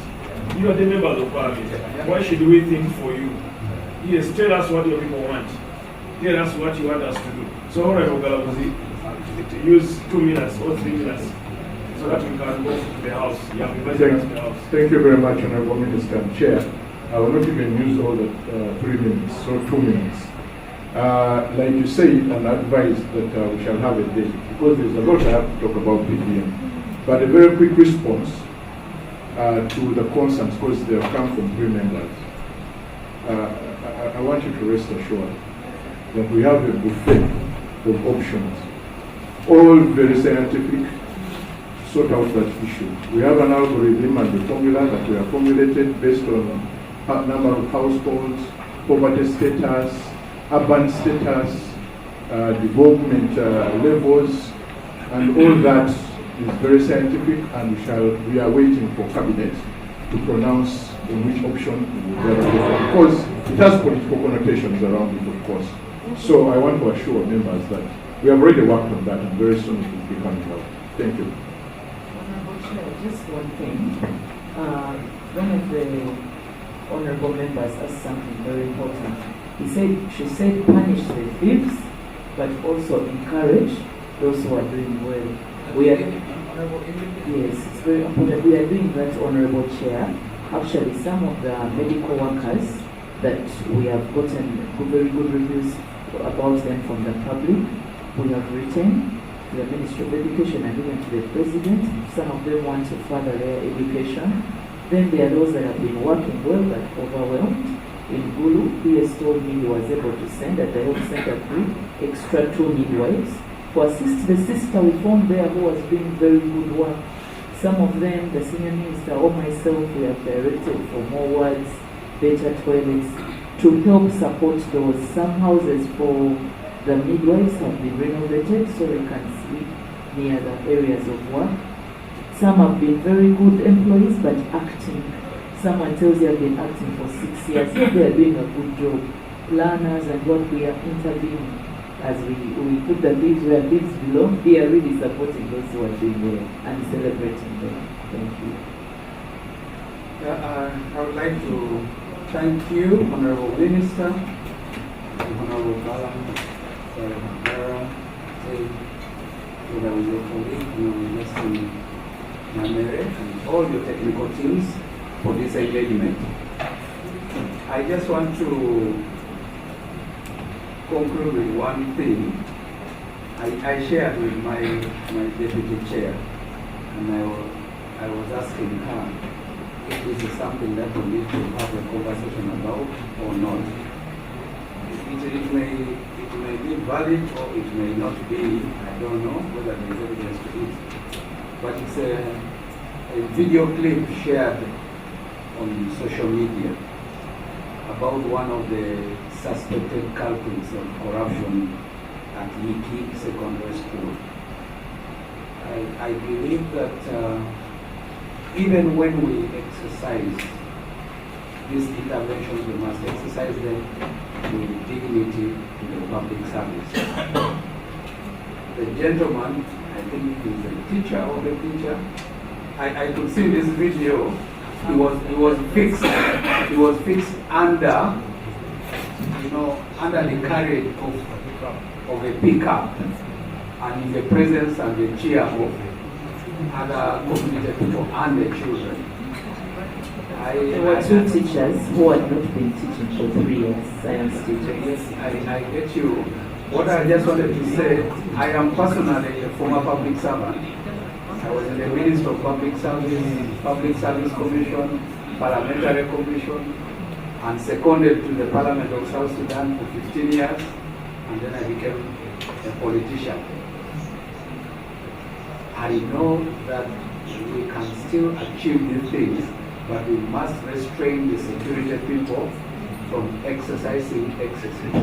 Because when they do, they try to portray our government as though it's a government of underguidance. Because going under that thing, how do you distinguish between that head teacher or that teacher with a certain rope somewhere? So I believe that these are things we need to look for a way to manage. So that is just a bit. I want to thank the ministers. I agree that we need to rid Uganda of the lax lecture and the corruption in it. We need to ensure that the people begin to see the essence of service delivery.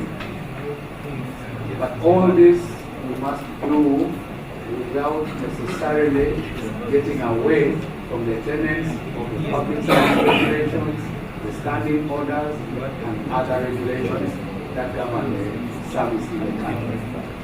I thank the minister for having accepted to have a deeper interface between the committee and the ministry. In this proposal, he probably believes that local government could join us. If they are allowable, that is okay.